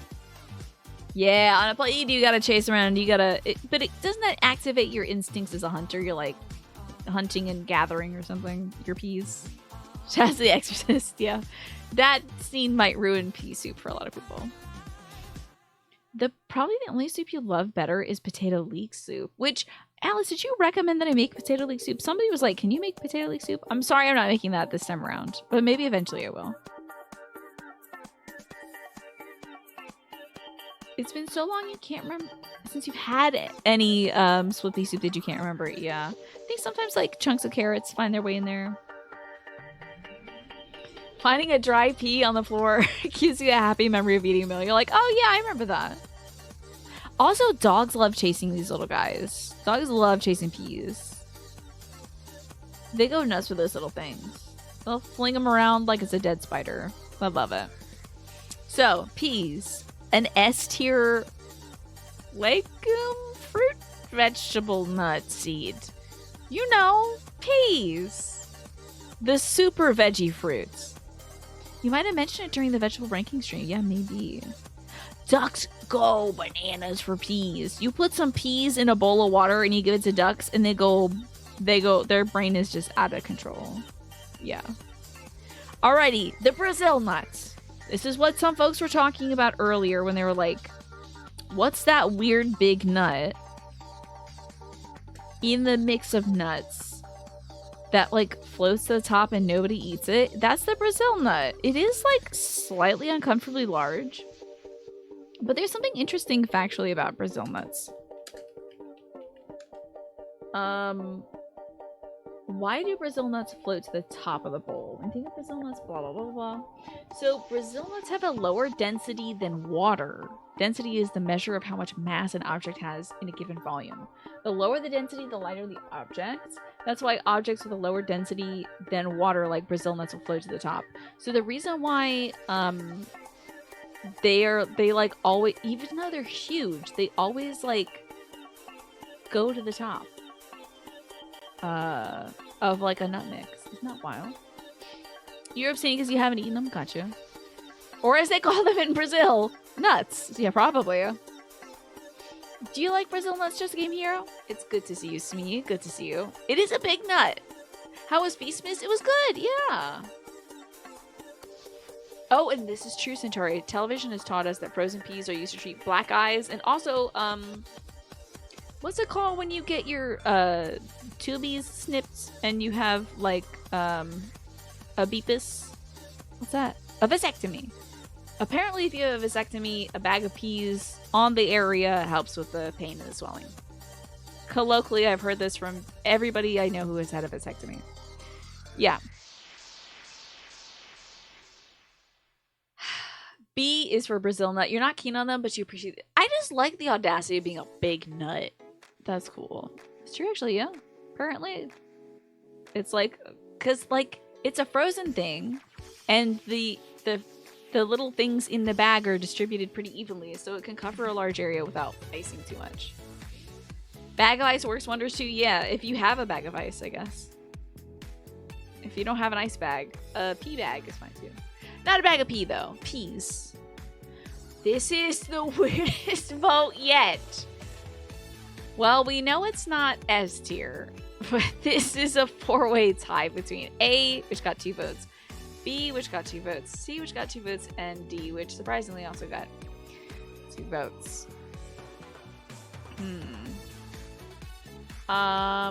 Brazil nuts. This is gonna come down to me then. How do I feel about Brazil nuts? I feel like they're a little squeaky on the teeth. The split would be a C plus, honestly, like between C and B, and I think like it's on the lower side. I think Brazil nuts are... To the folks who voted A and B, what makes it like a great nut to you?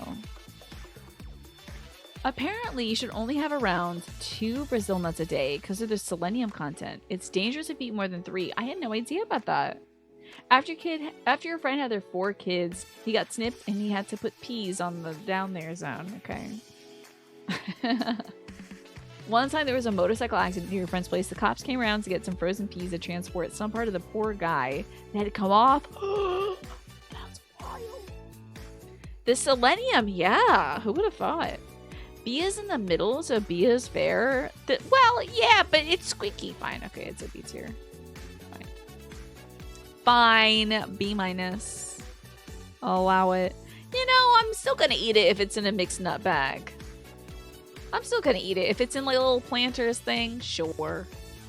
I'll eat it before I eat all the peanuts in the container. Like I've already eaten all the cashews, all of the pistachios if there were any in there, and all the almonds and all of the pecans, and maybe some of the walnuts if those are in there too. But I'm probably gonna eat this in between having like 5 to 10 peanuts, you know.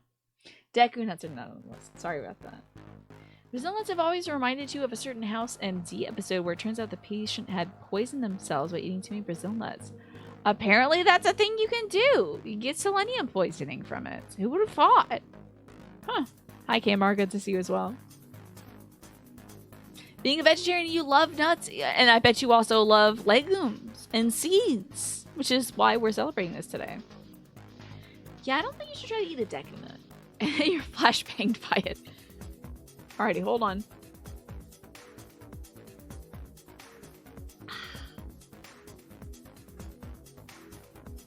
Okay, very good ginger tea today. It's a little on the salty side though.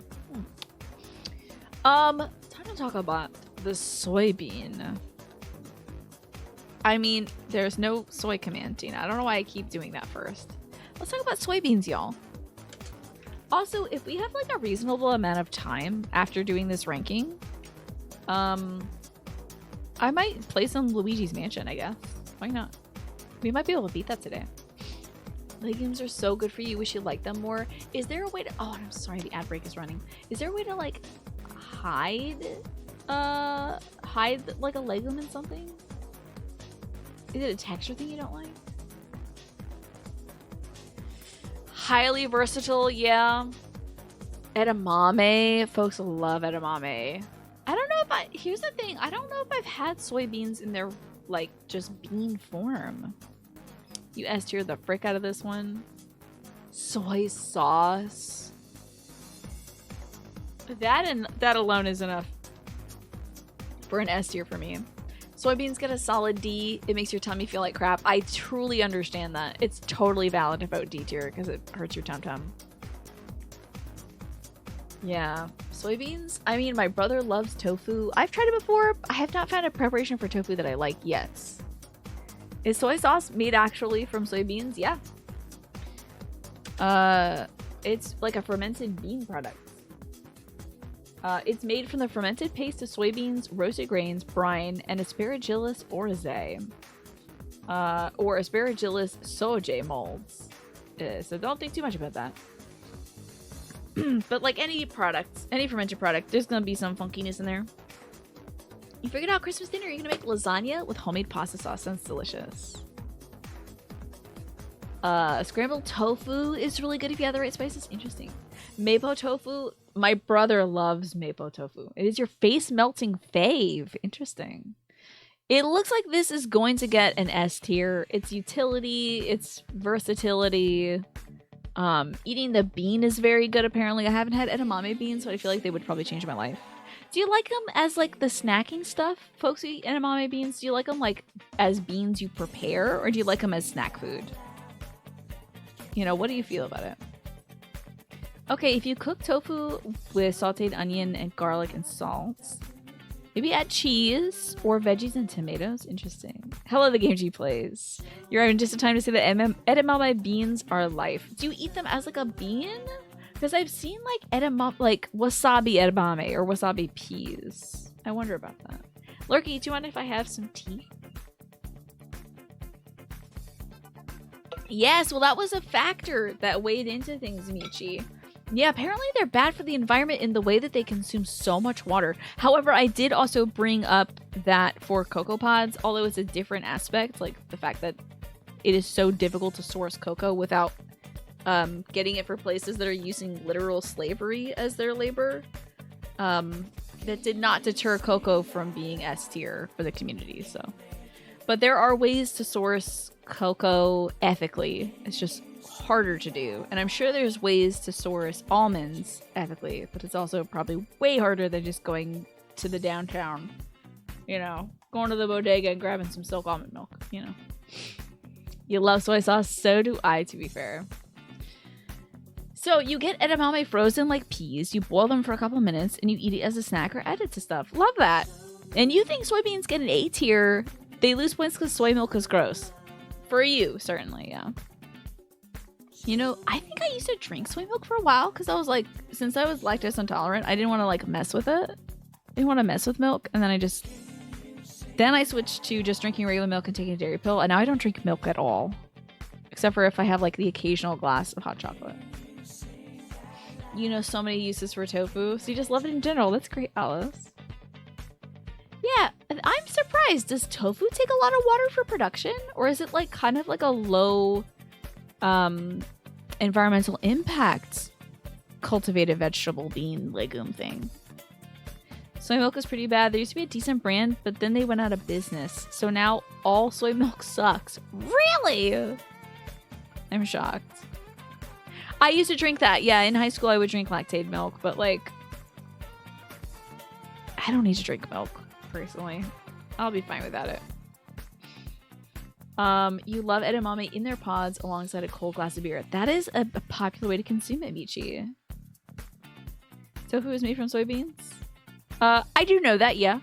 But I was wondering if the soybean production required a lot of water, or if it was like negative to the, you know how like cattle raising produces a lot of methane, so it's like not great for the environment. I was inquiring about that, Keen, but that's okay. I appreciate you telling me that tofu is made from soybeans, though, which is something I do know, but I appreciate you telling me regardless. It is a fun fact. Now let's talk about broad beans. I don't know much about this, but I kind of included it because I thought it was a British thing. I don't know if it is, though. I made this list last night, and I was very proud of myself. But let me find out. The Brits might be like, what the frick is a broad bean? No worries. I think that's so cool, though, Keen, that your friends lost their allergies after pregnancy. Okay. Oh, these are fava beans over here in the US. We call these fava beans. But broad beans, I think, are a UK term for it. Broad beans look like they'd be yummy like edamame, but they're not. Yeah, they kind of looked edamame-ish. Because they're white and weird. It's a British thing for sure, but not really for you. I think broad beans are pretty common in the UK.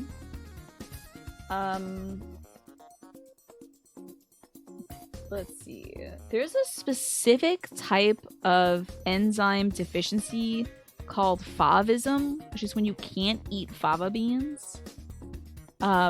If you are deficient in the enzyme glucose-6-phosphate dehydrogenase,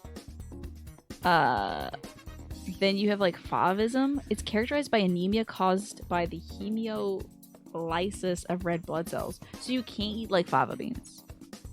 That's wild that it's specifically a bean that like goos you up. That's wild.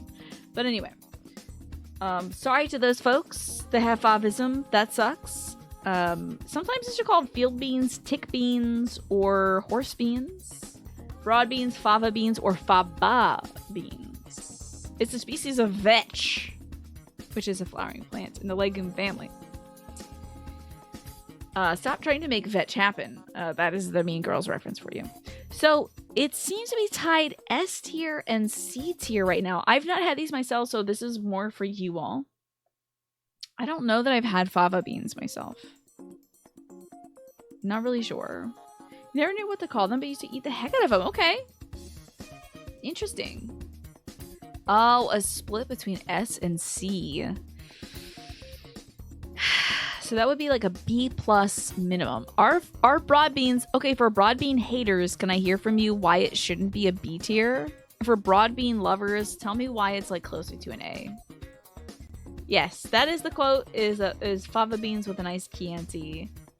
Served with a side of fava beans and a nice Chianti. It's like eating, what was it, human liver or something?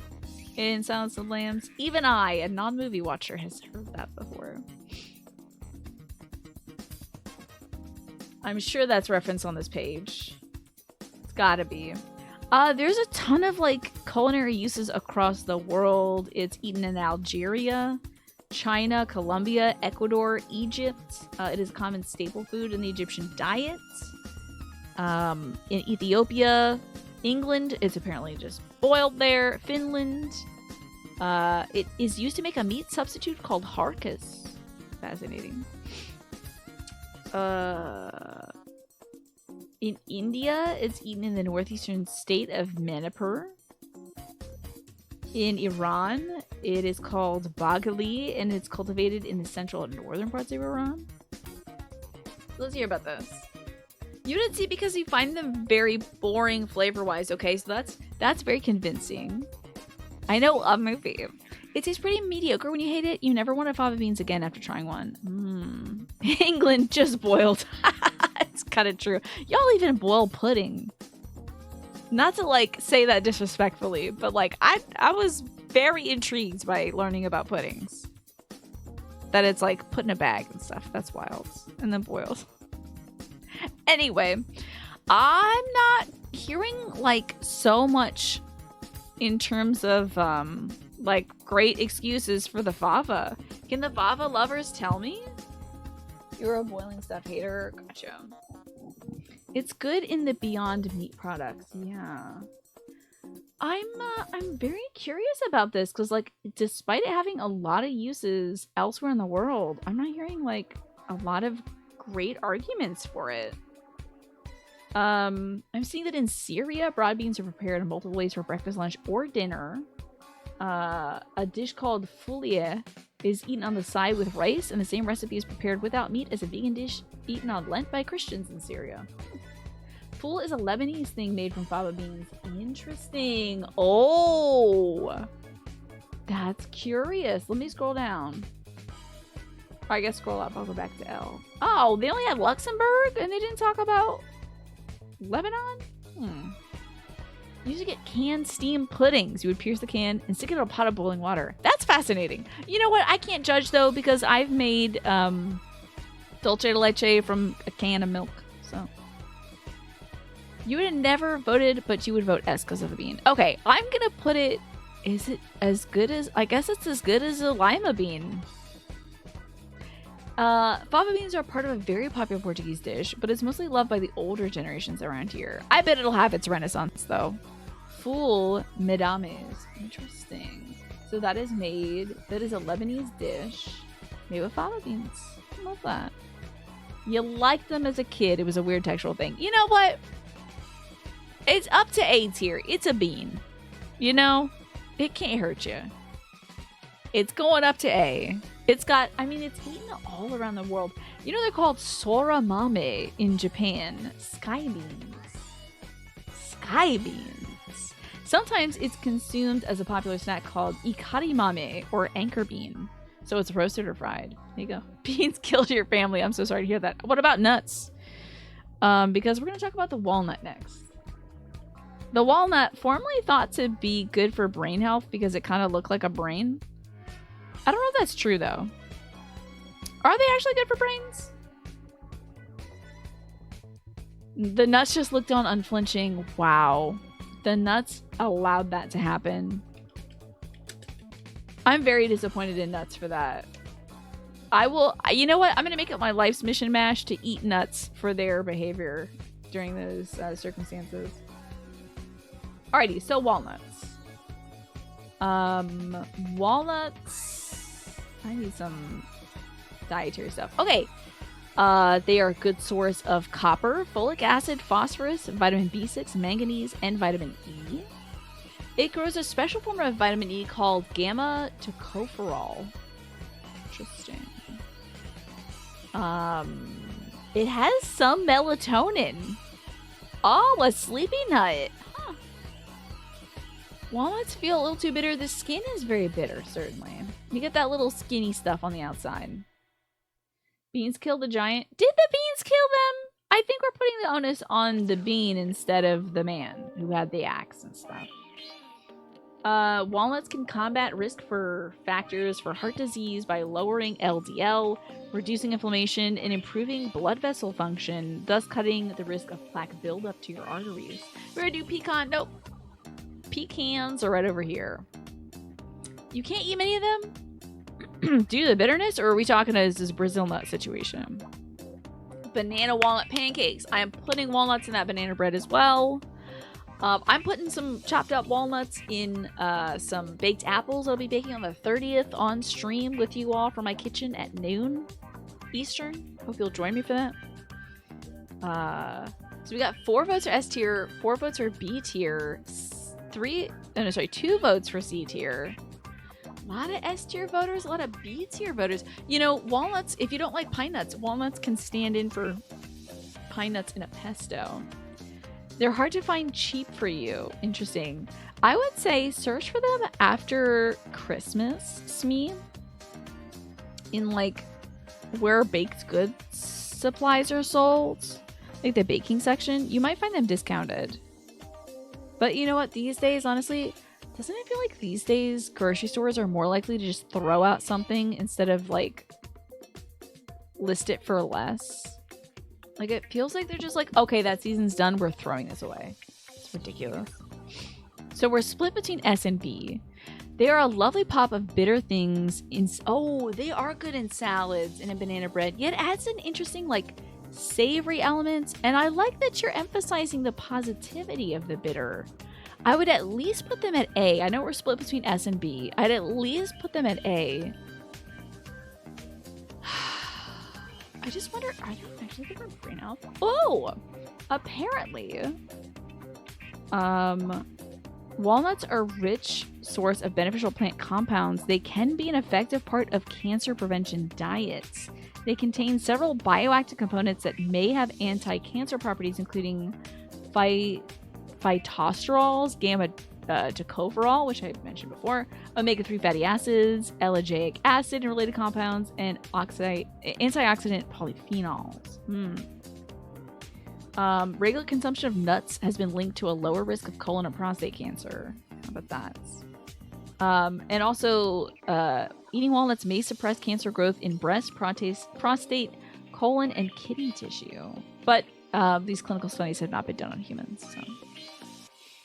You've never thought of walnuts as bitter. The skin is, certainly. They're good. They're good for sexual health as well. Interesting. I did not know that. Walnuts are admirable in that they put in the work to somehow be the worst nut. Really? They are the worst for you, Twaffo. Interesting. Well, I will then take... What was it? Between S and B? I feel firmly that they're at least an A tier nut. I feel pretty good about that. You know, I feel like they're better than chestnuts. However, as I said, the chestnut tree is the best tree at trapping carbon dioxide. What did I say before? Anyway, whatever I said, it was some smart shit before. And we're going to stick by that. So it's a good nut. Maple walnut ice cream. Yes. That's such a classic flavor. They look like testes. It's right there in this. All right, y'all need to stop hitting that damn nut button. I'll take that away from you. Alrighty. Let's talk about coffee beans. We've got some real strong contenders for our last row. But let me put this in also.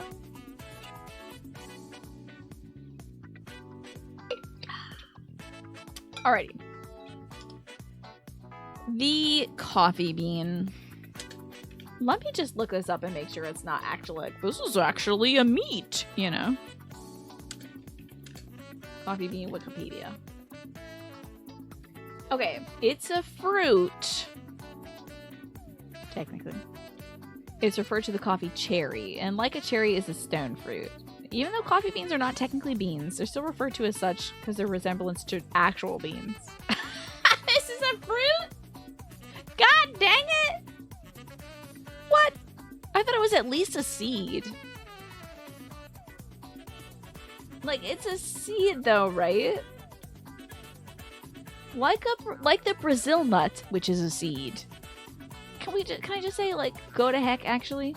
And white rice. Coffee beans consist mostly of endosperm. Piping hot cup of endosperm first thing in the morning.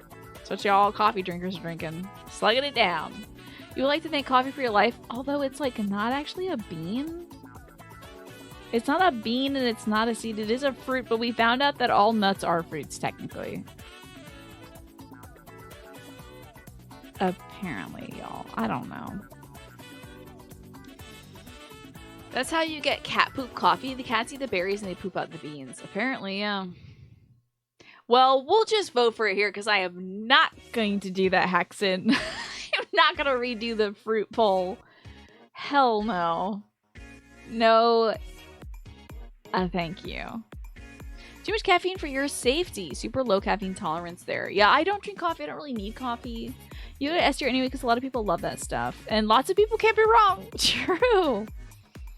We got 9 votes for S tier.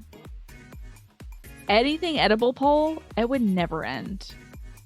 F tier for coffee. You don't care. You know what I do like about coffee? I like coffee ice cream. I will not drink this stuff, but I do like that coffee ice cream. Ooh, that's a good combination of like the bitter and the sweet. Love that.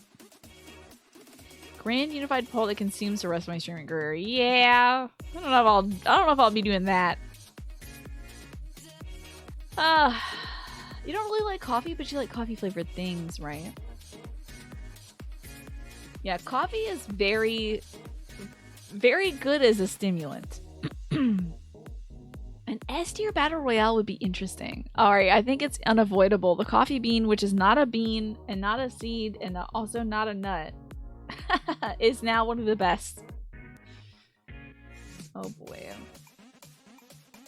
Is it really just a fruit that's like dried and it gets weird? Because every picture I'm looking at is literally just a fruit.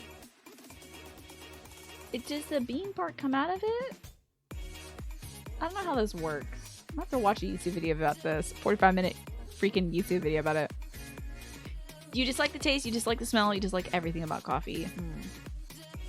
Tiramisu is very good, yeah. You don't drink coffee, but you like the smell and it goes well in desserts. I like making coffee for people on like Mother's Day and Father's Day. I'll try to get down there. Now I can't do that because my dad wakes up at like 2 a.m. But like for Mother's Day, I would wake up and I'd make coffee for my mom first thing in the morning, just as like a little treat. You like coffee, ice cream, and heavily milk cream cup of coffee at like a 50-degree. Yeah, my mom, when she drinks coffee, it looks like ice cream. She doesn't put sugar in it, thank God. But she puts in like 75% milk to 25% coffee. It's like lighter than a paper bag. It's so pale. So pale. I don't even know what to compare. It looks like you cut an almond. You know. The project of human language is over. It's ridiculous. It's a fruit. Can't believe it. But you are drinking fruit juice first thing in the morning. That's fun. The variety of coffee is amazing, yes. Let me tell you some significant dates about coffee. According to legend, the coffee plant was discovered in Ethiopia by a goat herder named Kaldi around 850 AD, who observed increased physical activity in his goats after they ate the beans. The coffee plant was first found in the mountains of Yemen by 1500 and was exported to the rest of the world by the port of Mocha, Yemen. Spelled M-O-K-H-A. Mocha! Is that where we get it? How about that? Mocha. It was cultivated in India in the 1600s, Europe in 1616, Java in 1699, then in the Caribbean in 1715 to 1730, South America in 1730, Dutch Indies in 1720s, roasted and sold on the retail market in Pittsburgh in 1865, and then a spray drying technique developed in the 50s, and also freeze drying to create instant coffee. How about that? That explains why goat poops are small and coffee bean colored. It does it! I don't know if that explains it. Yeah, coffee is originally a goat exercise supplement. Also goat horniness supplement. I think also there's also like anecdotes about coca leaves being discovered in the same way. Like goats were eating coca leaves and they were like, hell yeah! And then the people were like, try that leaf. Interesting. They look like cherries straight off the bush, but there are larger seeds inside, which then get dried. And Kopi Luwak, the most expensive coffee in the world, is made from the Pacific. That's right. Mm-hmm. Oh, cola nuts are nuts, by the way. And I was going to put them on here, but I was like, cola hasn't been a part of actual, like, cola drinking formulas for a while. So, like, I don't know if people would have a lot of experience with eating cola. But does anybody in here eat cola nuts or whatever, or know about them? Drink cola nut sodas or whatever? You love cola nuts, Naja? I don't know nothing about these things. Cola nuts. Okay. They are caffeine-containing nuts of the evergreen tree. Like, an evergreen tree. They're also in the mallow family. Interesting. They're native to the tropical rainforests of Africa. And the nuts are used to flavor ingredients in beverages, apply to various carbonated soft drinks, from which the name cola evolves. Or originates, yes. Thank you for wanting to drink some water, Pyraxis. So, they're the royal family of flowers. Of clouds. My brain is falling apart from Super Mario RPG, indeed. Anyway, I didn't know if a lot of folks had cola nuts. I also don't drink cola, so I knew I couldn't vote on it myself. So, they're chewed in West Africa and maybe other places as a mild stimulant. Very interesting. Yeah, my brain is outside. I think I left it outside. Mash. Oh, I gotta turn on the Christmas lights. I'll do that tonight. Anyway.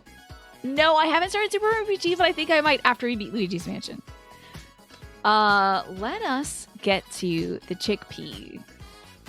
Or the garbanzo bean. I'm sure everyone knows the popular joke about chickpeas and garbanzo beans, yada yada yada. I'll skip that for you. You know it. You love the joke. Let's talk about chickpeas. Hummus is so good. That's how I have my chickpea exposure. However, I do want to make, there's like chickpea power bowls, like sauteed chickpeas or like roasted chickpeas are apparently very good. You're gonna tell it, yeah.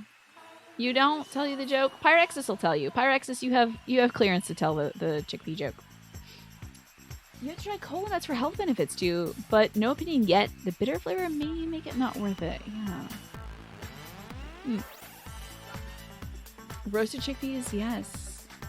Roasted chickpeas with some harissa. Harissa's like is it a spicy, like tomato-y thing? Nausea? Homemade hummus is really tasty. I would love to try it. I've only had store-bought hummus before, but I would love to make it myself. I want to do more chickpea stuff, but my mom is convinced she doesn't like it, and I think it's because she tried to make hummus back in the day, but like I think she kept the skins and the chickpeas, so it was super grainy. There's got to be a way to make it better. S tier because hummus is amazing. I go through phases in my life where I can't stop eating hummus, and then I don't want to even see it ever again. I go like nuts for hummus, and then there is a tipping point. It's usually like halfway through my 8th thing of hummus, but I don't want to see it for like 6 months. I don't want to see it. Yeah. Oh, that's extra detail. The paying the money. Yeah. The paying the money part. It's a lot shorter the way I've heard it, Pyrexis, but it is the joke. Yeah. Cute Tina wouldn't tell it. I don't know. Some folks get upset about pee jokes, so I'm trying to tidy things up. Homemade hummus ruined store-bought hummus for you, really, Alice? Did we talk about falafel yet? Wait, are chickpeas in falafel? Yes, they are, right? I don't think I've mentioned falafel yet. No, personally, I haven't. Okay, it's made by combining chickpeas, herbs, spices, and aromatics in a food processor to make a mixture that's formed into patties or balls. I haven't had falafels in a long time, but the folks who eat them love them. That's you with Taco Bell. You can eat it twice, and then you have to ban it for a year. Yeah, tomato chickpea flour, interesting. Avoiding pea jokes, yeah. I'm trying to clean up my act and not talk about pea. But let's talk about chickpea. Apparently, this is an S tier thing. I'm agreeing with you all. Honestly, I love hummus so much. And like I said, I want to work more chickpeas into our diet. I'm going to get a little more creative with it because it is a great source of protein. You had a falafel wrap for lunch with like beet mayonnaise. Interesting. It was most tasty. Easily S tier. So like a chickpea, I believe is a legume. Yes, it is. It is a legume. Just want to keep our distinctions relatively clear. They're very high in protein. It's one of the earliest cultivated legumes, and 9,500-year-old remains have been found in the Middle East. That's amazing. It's a key ingredient in Mediterranean and Middle Eastern cuisines. It's used in hummus and falafel. It's used in soups, salads, and stews. It was in 2019, India was responsible for 70% of global chickpea production. How about that? Any other cool news? Chickpeas spread to the Mediterranean region around 6000 BC and India around 3000 BC. So the domestication event for chickpeas can be dated around 7000 BC. They are found at pre-pottery Neolithic sites in Turkey and the Levant, namely at Kayonu, Halasar, and Tel es Sultan, which is sometimes also called Jericho. How about that? Damn, it predates pottery. That's a good legume.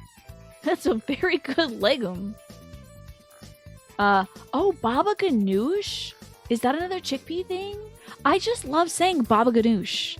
In fact, when I'm referring to ratatouille, the words that come out of my mouth instead are baba ganoush. I don't know why. I think, is eggplant involved in baba ganoush? I prefer making hummus without tahini. You can substitute tahini with peanut butter if you prefer. Interesting. Chickpeas were seeded by ancient aliens. Okay, Mass Effect. Calm down. Baba ganoush is a great phrase. It is eggplant. Okay. Interesting. Just wanted to make sure. All right, we've got 4 legumes Well, actually 3 legumes and 1 nut left. Yes, the peanut, not technically a nut. A lot of people know that, of course. Just another fun fact that you already know. But let's talk about the pecan, shall we? Pecans, pecans, however you would like to say it. It's a fun little guy. I enjoy pecans. I'm trying to figure out how I say it. Pecans. Oh, it's a smoky eggplant dip. Love that. Yeah, I haven't actually had it, but I do love saying baba ganoush. Love it. You can't hear the word baba ganoush without thinking about the show Most Extreme Challenge. Redubbed version of Takashi's Castle. Was baba ganoush factored in that? I can't think of baba ganoush without thinking of Courage the Cowardly Dog. There was an episode where sentient eggplants were trying to take over nowhere. And Courage had to dress up like an eggplant. And one of the eggplants was named baba ganoush. You can only eat pecans if it's candied to caramelized. Interesting. You know what's a... oh, sometimes these are called hickory nuts, by the way, in case you know them as hickory nuts, because it does grow from the hickory tree. It's cultivated in Georgia, New Mexico, and Texas, and in Mexico proper. It's used in praline candies and pecan pies. It is the state nuts of Alabama, Arkansas, California, Texas, and Louisiana, and the state tree of Texas. So, there is very little agreement in the United States regarding the correct pronunciation, even regionally.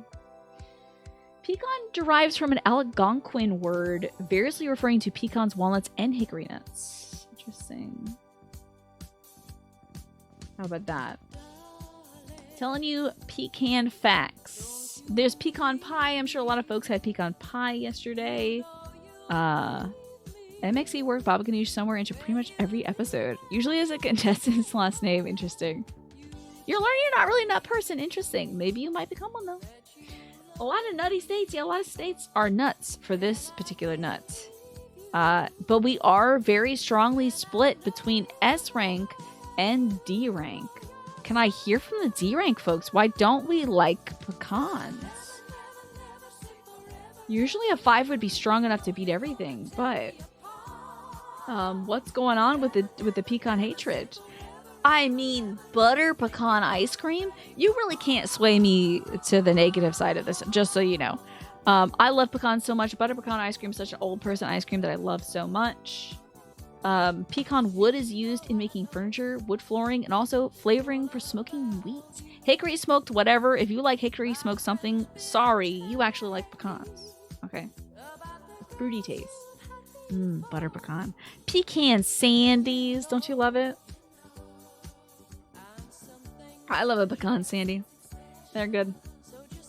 What about the stuff they got? So they have 38% of your daily intake of fiber in a 100 gram reference amount. They got manganese, magnesium, phosphorus, zinc, and thiamine. They're a good source of iron and B vitamins. All that jazz. You got a D because they taste weird. I can't imagine the weirdness of it. Imagine butter pecan ice cream without the pecans in there stinking up the joint. It would just be butter. That's butter ice cream. I love the texture of pecans, I have to say. I love that it's...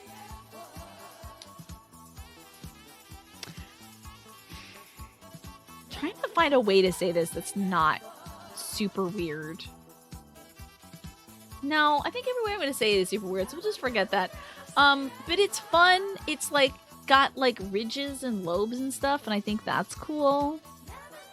You always forget about butter pecan until you see some. Yeah, and then you'll eat the whole tub. Granny Cream's hot butter pecan ice cream. Yeah. Say it weird. No. I'm just going to say, since we are split between S and D tier, I will allow the D tier folks, since there was such a good contingency of you, to drag it down to an A tier, but I won't let it go any further than that. Pecans are delicious. Oh my god. Sometimes when I'm hungry, I'll just take some frozen pecans out of the freezer and just eat those suckers. They're good. I love the flavor of it. I don't know what's weird about a pecan flavor, though. Anyway, sorry about it. I gotta side with the S tier folks.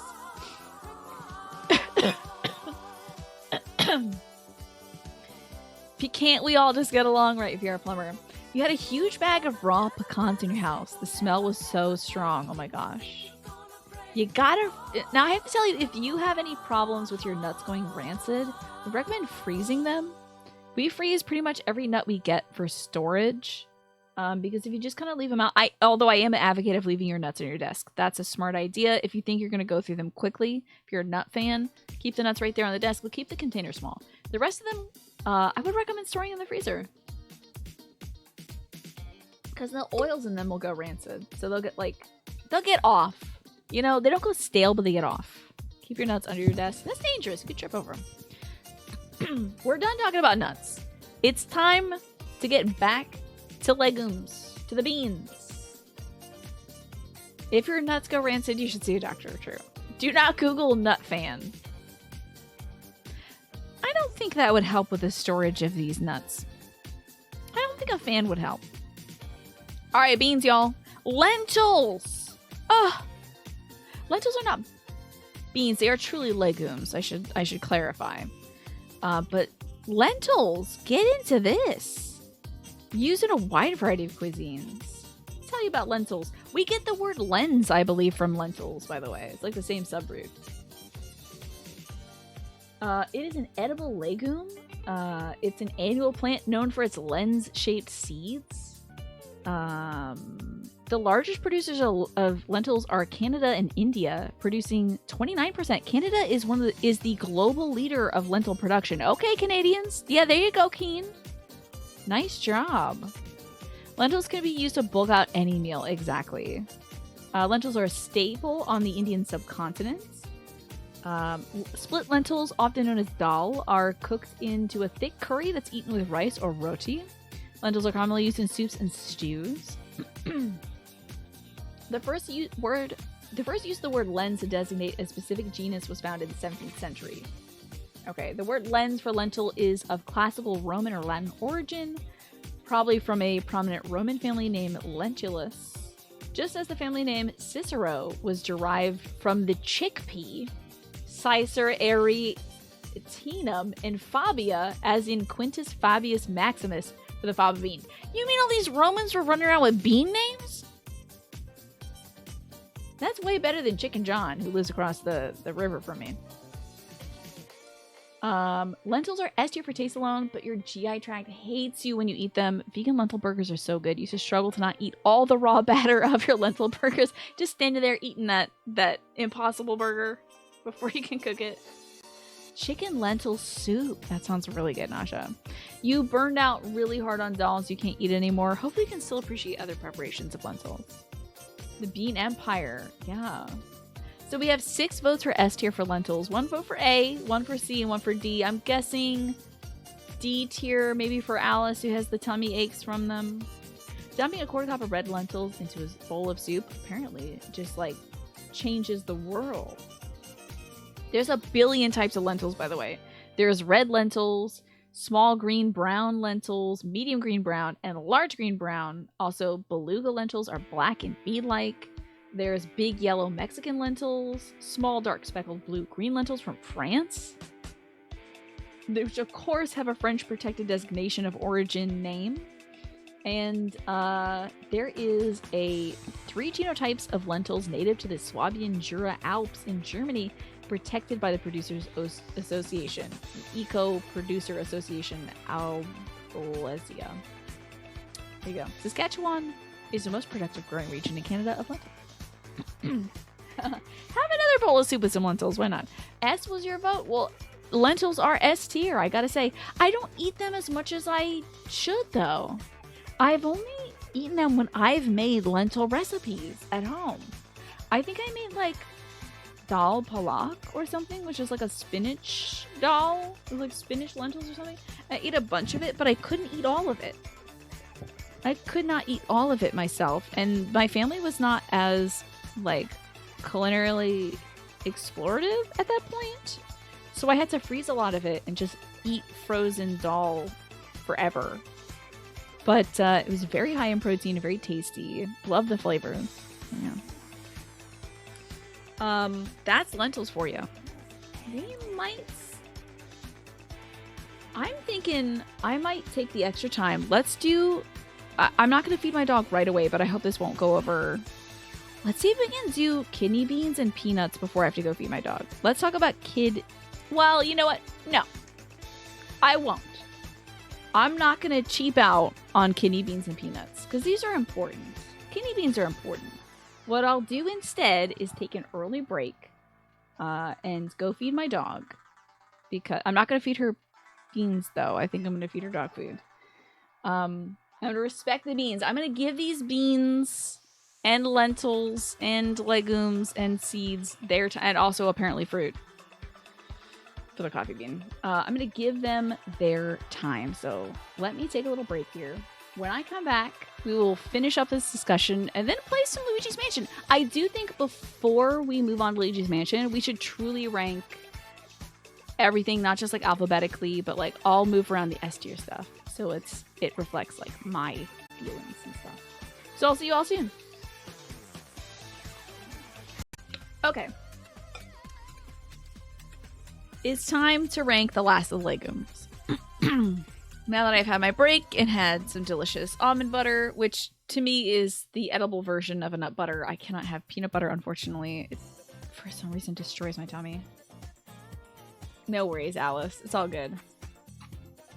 So let's talk about kidney beans, shall we?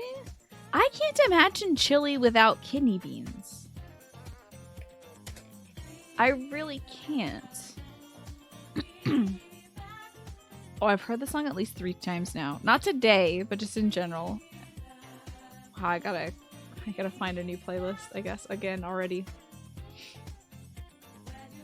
But what do y'all think about kidney beans? Great texture. They're like big beans, too. I think they're like the biggest beans I've seen.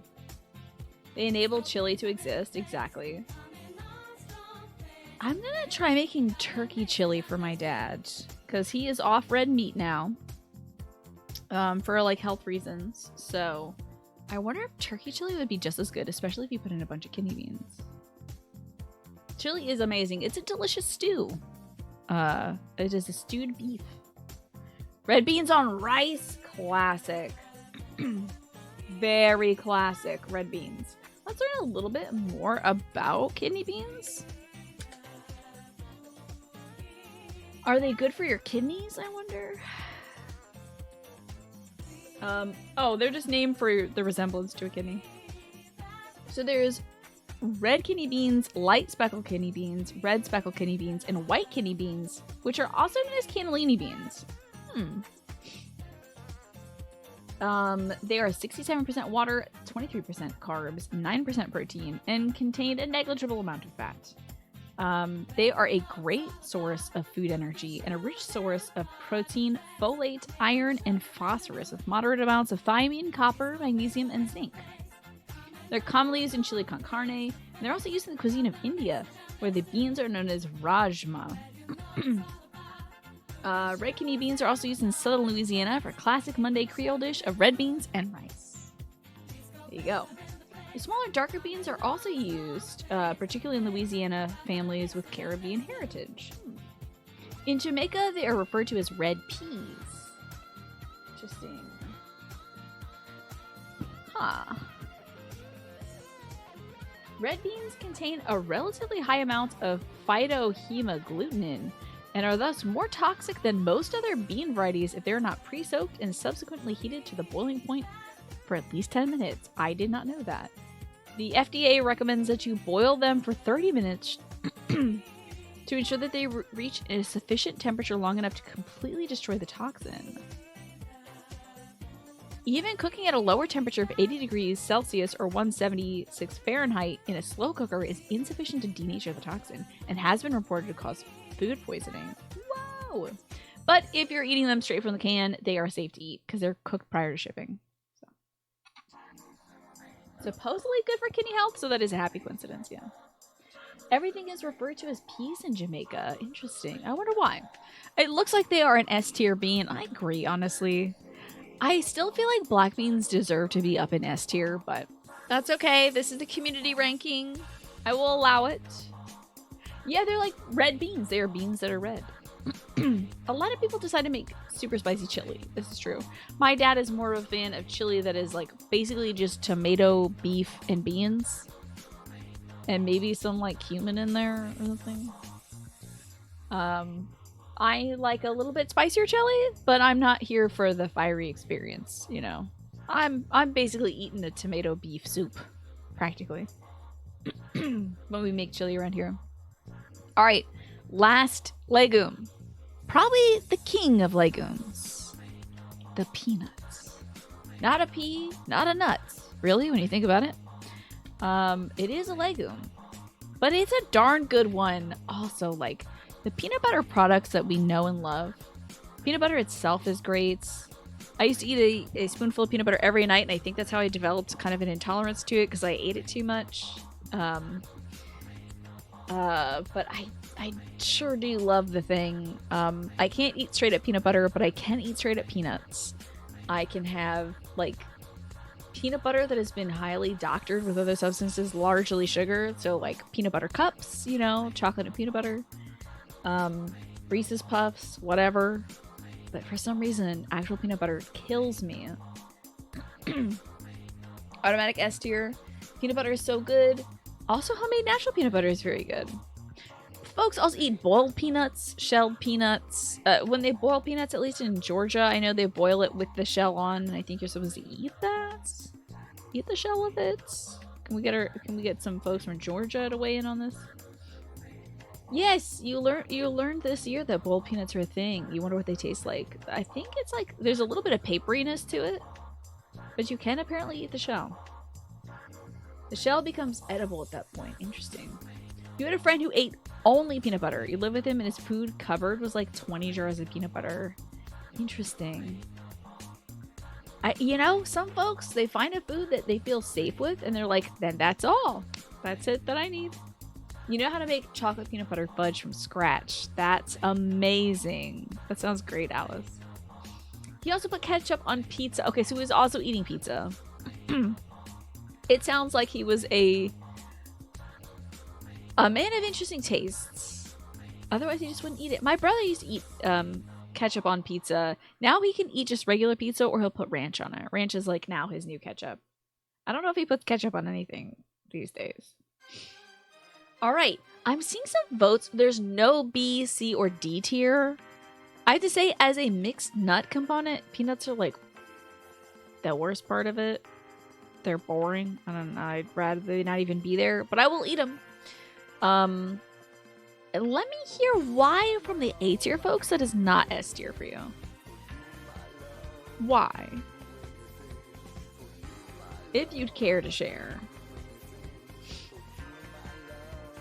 I'm with you on S tier folks, just in general. I feel like it's so good. Like, peanut butter, peanut oil is useful for a lot of things, you know? So. But yeah, why isn't it an S tier? You're going to see some live music with him tomorrow. He's an odd person, but a good friend. He had pretty severe OCD when he was younger. I see. Honestly, OCD, as somebody with OCD, I can say that it certainly affects your experience of textures and stuff. So finding something that's safe, like peanut butter, because it's very consistent, I can see how that might affect somebody and also change your diet very considerably. Peanuts can become boring. They are kind of ubiquitous. They're like everywhere. But you're right. Sesame... peanut sesame noodles, peanut noodles. My mom loves like peanut sauce, like a Thai sauce. You think cashews and macadamia are superior to peanuts? Peanuts leave a dry mouth aftertaste to you. They are. I think it's the roasting of them that has that dryness. You know, I think it's because we mostly consume peanuts roasted. You know, put them in A tier because you don't seek them out, but you respect them. Okay, interesting. I do believe S tier had the victor. There were like more S tiers than A tier, but I was interested to see that there were a lot of people voting A tier. I'm gonna have to say, due to its like, I mean, peanuts are just kind of that girl. They're just like, you can't avoid the peanut. She's everywhere. She's doing the thing. She's in everything he eats. God forbid you are allergic to peanuts, because that is a problem. It's almost as omnipresent as soy in that respect. But I mean, the fact that it's easy, cheap protein is very appealing to me. Because it's a legume, you know. I know a lot of folks that get their quick protein fix from peanut butter. A lot of folks that maybe don't have a lot of like skills in the kitchen that are able to at least make themselves like decently healthy food thanks to peanut butter. So I feel like as something that might be able to help out folks that are still on their culinary journeys, I feel like the peanut kind of deserves the S tier. And it's one of the earliest foods that you have too, you know. Let's see if there's anything else we can learn about the peanut. Okay, it says that the peanut is also known as the monkey nut in the UK. UK folks, is that true? Worldwide annual production of shelled nuts was 44 million tons in 2016, led by China with 38% of the world total. Interesting.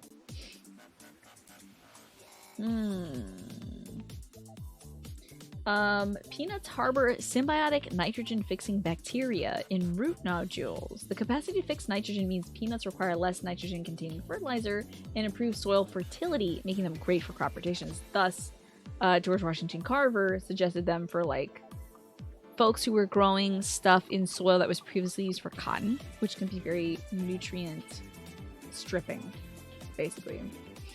It says peanuts are similar in taste and nutritional profile to tree nuts like walnuts, almonds, and as a culinary nut is served in very similar ways in Western cuisines. Shout out to the word nodule though, right? Monkey nuts refer to unshelled peanuts. It's not common anymore, but maybe in the past. Interesting. Did you know that peanuts were native to South America? How about that? Like most good things, I think. At least most good things that are now eaten a crap ton here in America. Oh yeah, how is that dating game turnout going? Hold on. I do believe Max Gentleman was in the lead last time I checked. Let's see the results. Wow, Max Gentleman's Sexy Business is winning by 3 votes. That surprises me. I thought there was a lot more Dream Daddy fans. And peanut butter was developed in the 1890s. And 1890s kids will remember peanut butter. The Beech Nut Company sold peanut butter at the St. Louis World Fair in 1904. Peanut butter has not been a part of our lives for that long, but it feels so important. How about that? Okay. Dry roasted peanuts on sesame noodles. Oh my gosh, I love putting a little bit of sugar, a little bit of water, and some peanuts in a pan and making some quick caramelized peanuts to put on top of like a fun dish. That's cool. You've seen Dream Daddy streams, but you've never seen anything about Max Gentleman. Good point. Very good point. Also, I wonder if Dream Daddy is voice acted? I'm sure. Did you know that peanut oil is being considered by NASA's Advanced Life Support Program for future long-duration human space missions? Peanuts are going to space! Peanuts in space? That's amazing. Anywho. That's that about nuts. Now let's finish this off by ranking things, shall we? The name monkey nut comes from a time where whole raw peanuts were a popular food for monkey species. Interesting. Peanuts, the space nut. You're on Team Dream Daddy, but you like that there's fans of both, for sure. Let's see what we have here. Let's look at the S tier.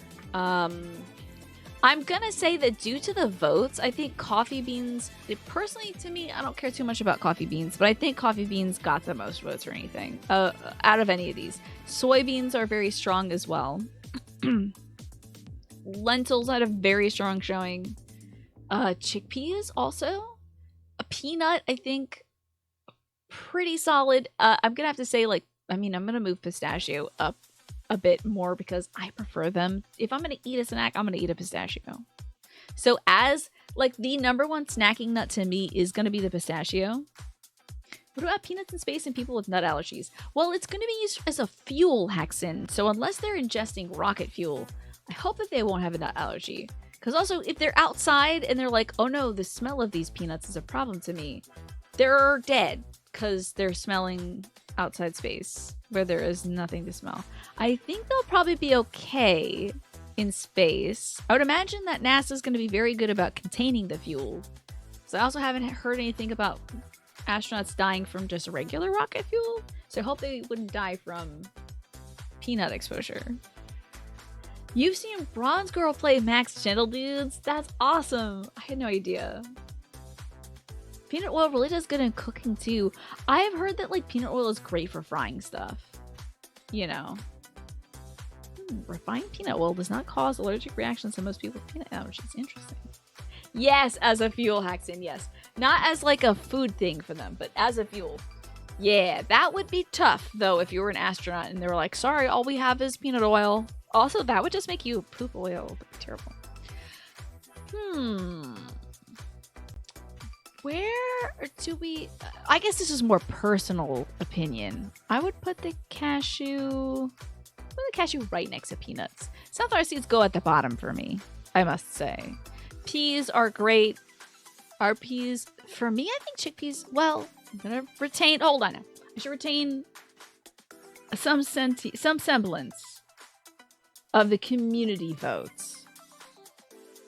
So, I believe peanuts got better votes than peas. Now sunflower seeds was the first thing we ranked, so I'm not sure. You trade pistachios for peanuts. Pistachios are decent, but so annoying to crack. If you get a nearly... Oh yeah, those are just... I throw those outside for the squirrels, honestly. If it's shut, I'm not wasting my time on that. No way. Peanut oil used for frying chicken is your personal favorite use for peanuts. Yeah.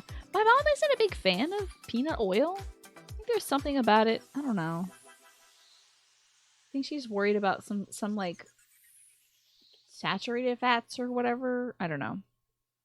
Where should cocoa rank? I can't remember where cocoa ranked.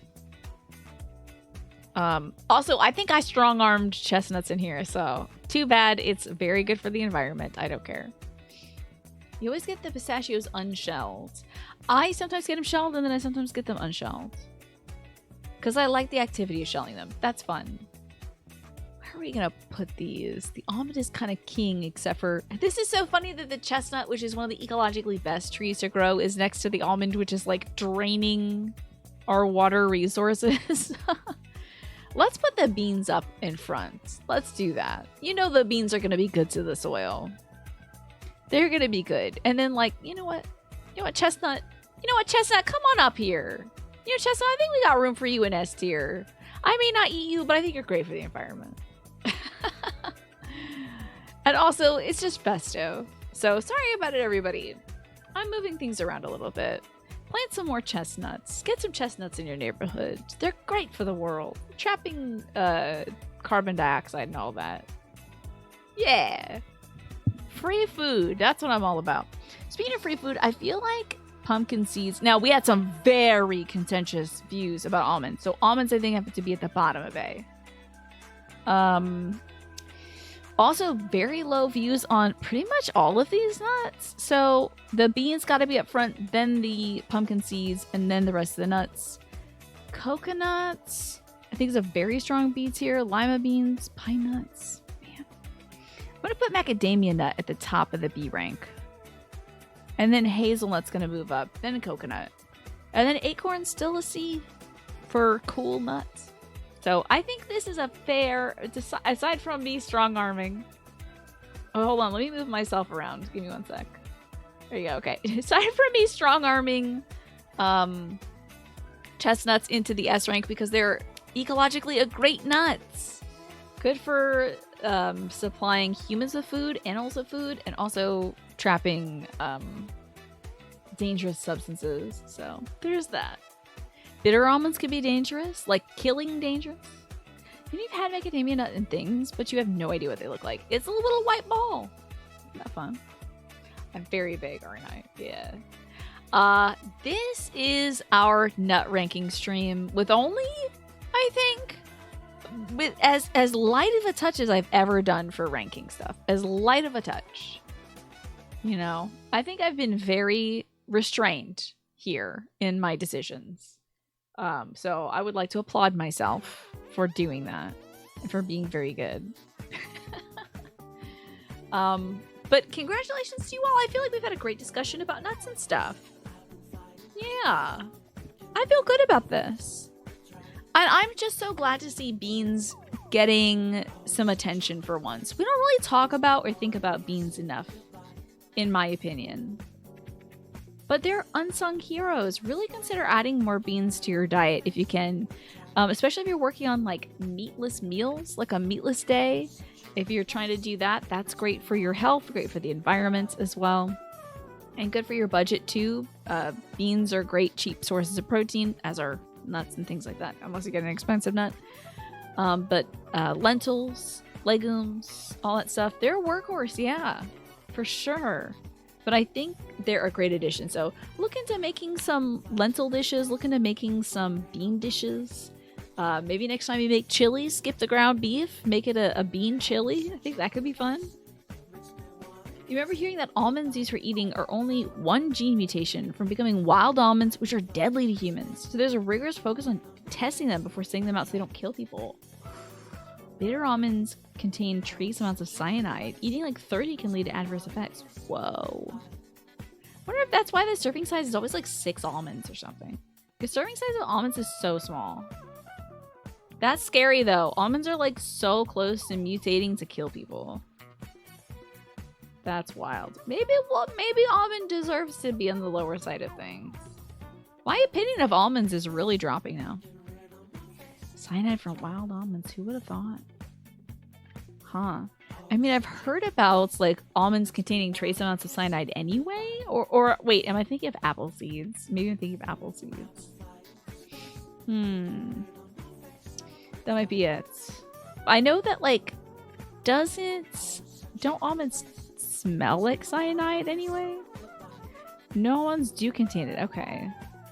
Interesting. Gosh, I feel so like empty-headed today. I'm also just happy that we actually finished a ranking stream in one day. Oh my god. I have done these for hours on end. Cyanide smells like bitter almond. Okay. Oh, y'all discovered this on my break when I was feeding the dog. By the way, Stella responded very well to her. I just got a box of stuff that I delivered today, including biodegradable poopy bags and some no scoot powder or something like that. It has like pumpkin and fiber and stuff like that. And that Stella has a problem with her, like, I won't get gross about it. And Stella's got butt problems. So this is apparently good for her glands.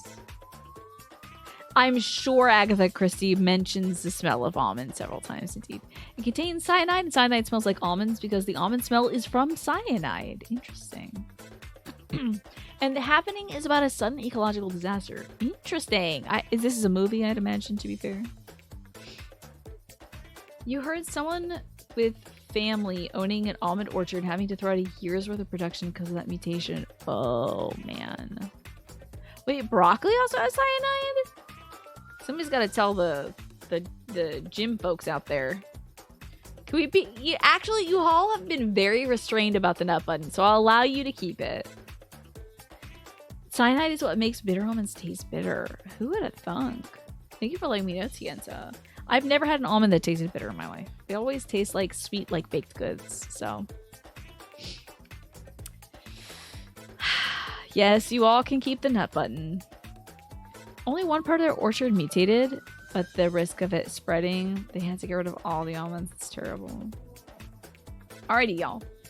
Well done. Good work. I think we came together as a community. I was expecting some more strong opinions. However, I want to thank Twafo, Nora Mash, and everybody else who expressed their opinion about nuts sucking.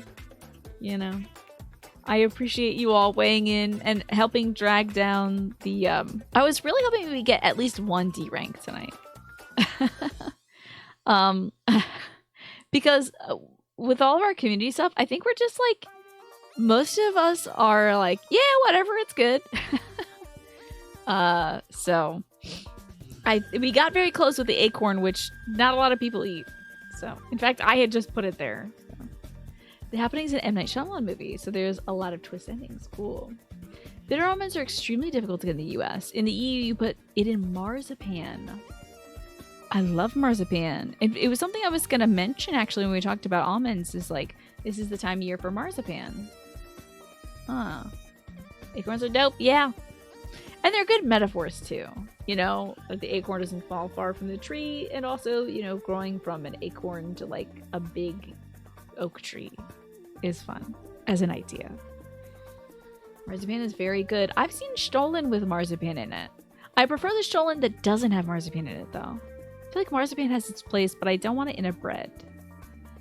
I just kind of want the bread. Because I then like heat up the bread and put a little thing on it, like a little butter. Because I'm a heathen, I guess. And I really like buttered bread. Okay, here we go. Cyanide. Allyl cyanide is produced in cruciferous vegetables as cruciferous, which by the way, I am such an advocate for cruciferous vegetables, so I'm like, oh! As cruciferous vegetables like cabbage, broccoli, cauliflower, and sprouts are part of the human diet, allyl cyanide is normally consumed orally. The normal dose contained in a meal is shown to be much lower than the doses used in animal studies.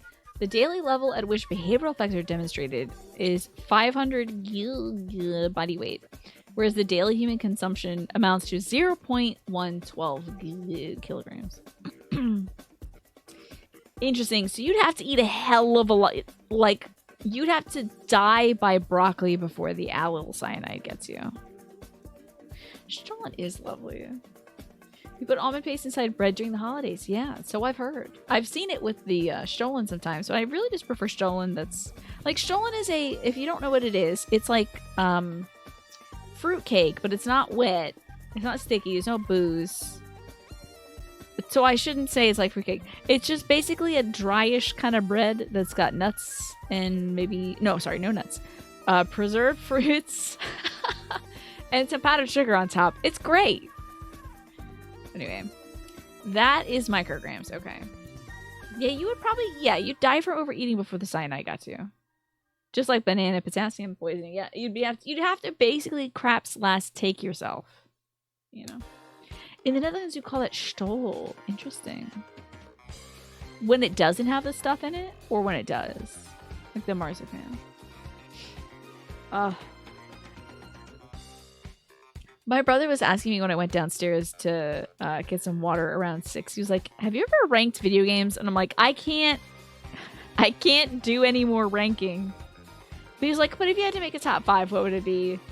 So as I'm like heating up some water for some tea, we were talking about Bloodborne and stuff like that. So, but I was like, Jim, I can't. That's gonna be actual like conflict in the chat. If we have people decide like what's better, Final Fantasy VII or like Bloodborne, what's better, Earthbound or Super Mario RPG? I was like, there will be bloodshed, I think, at that point. So let's avoid that if we can.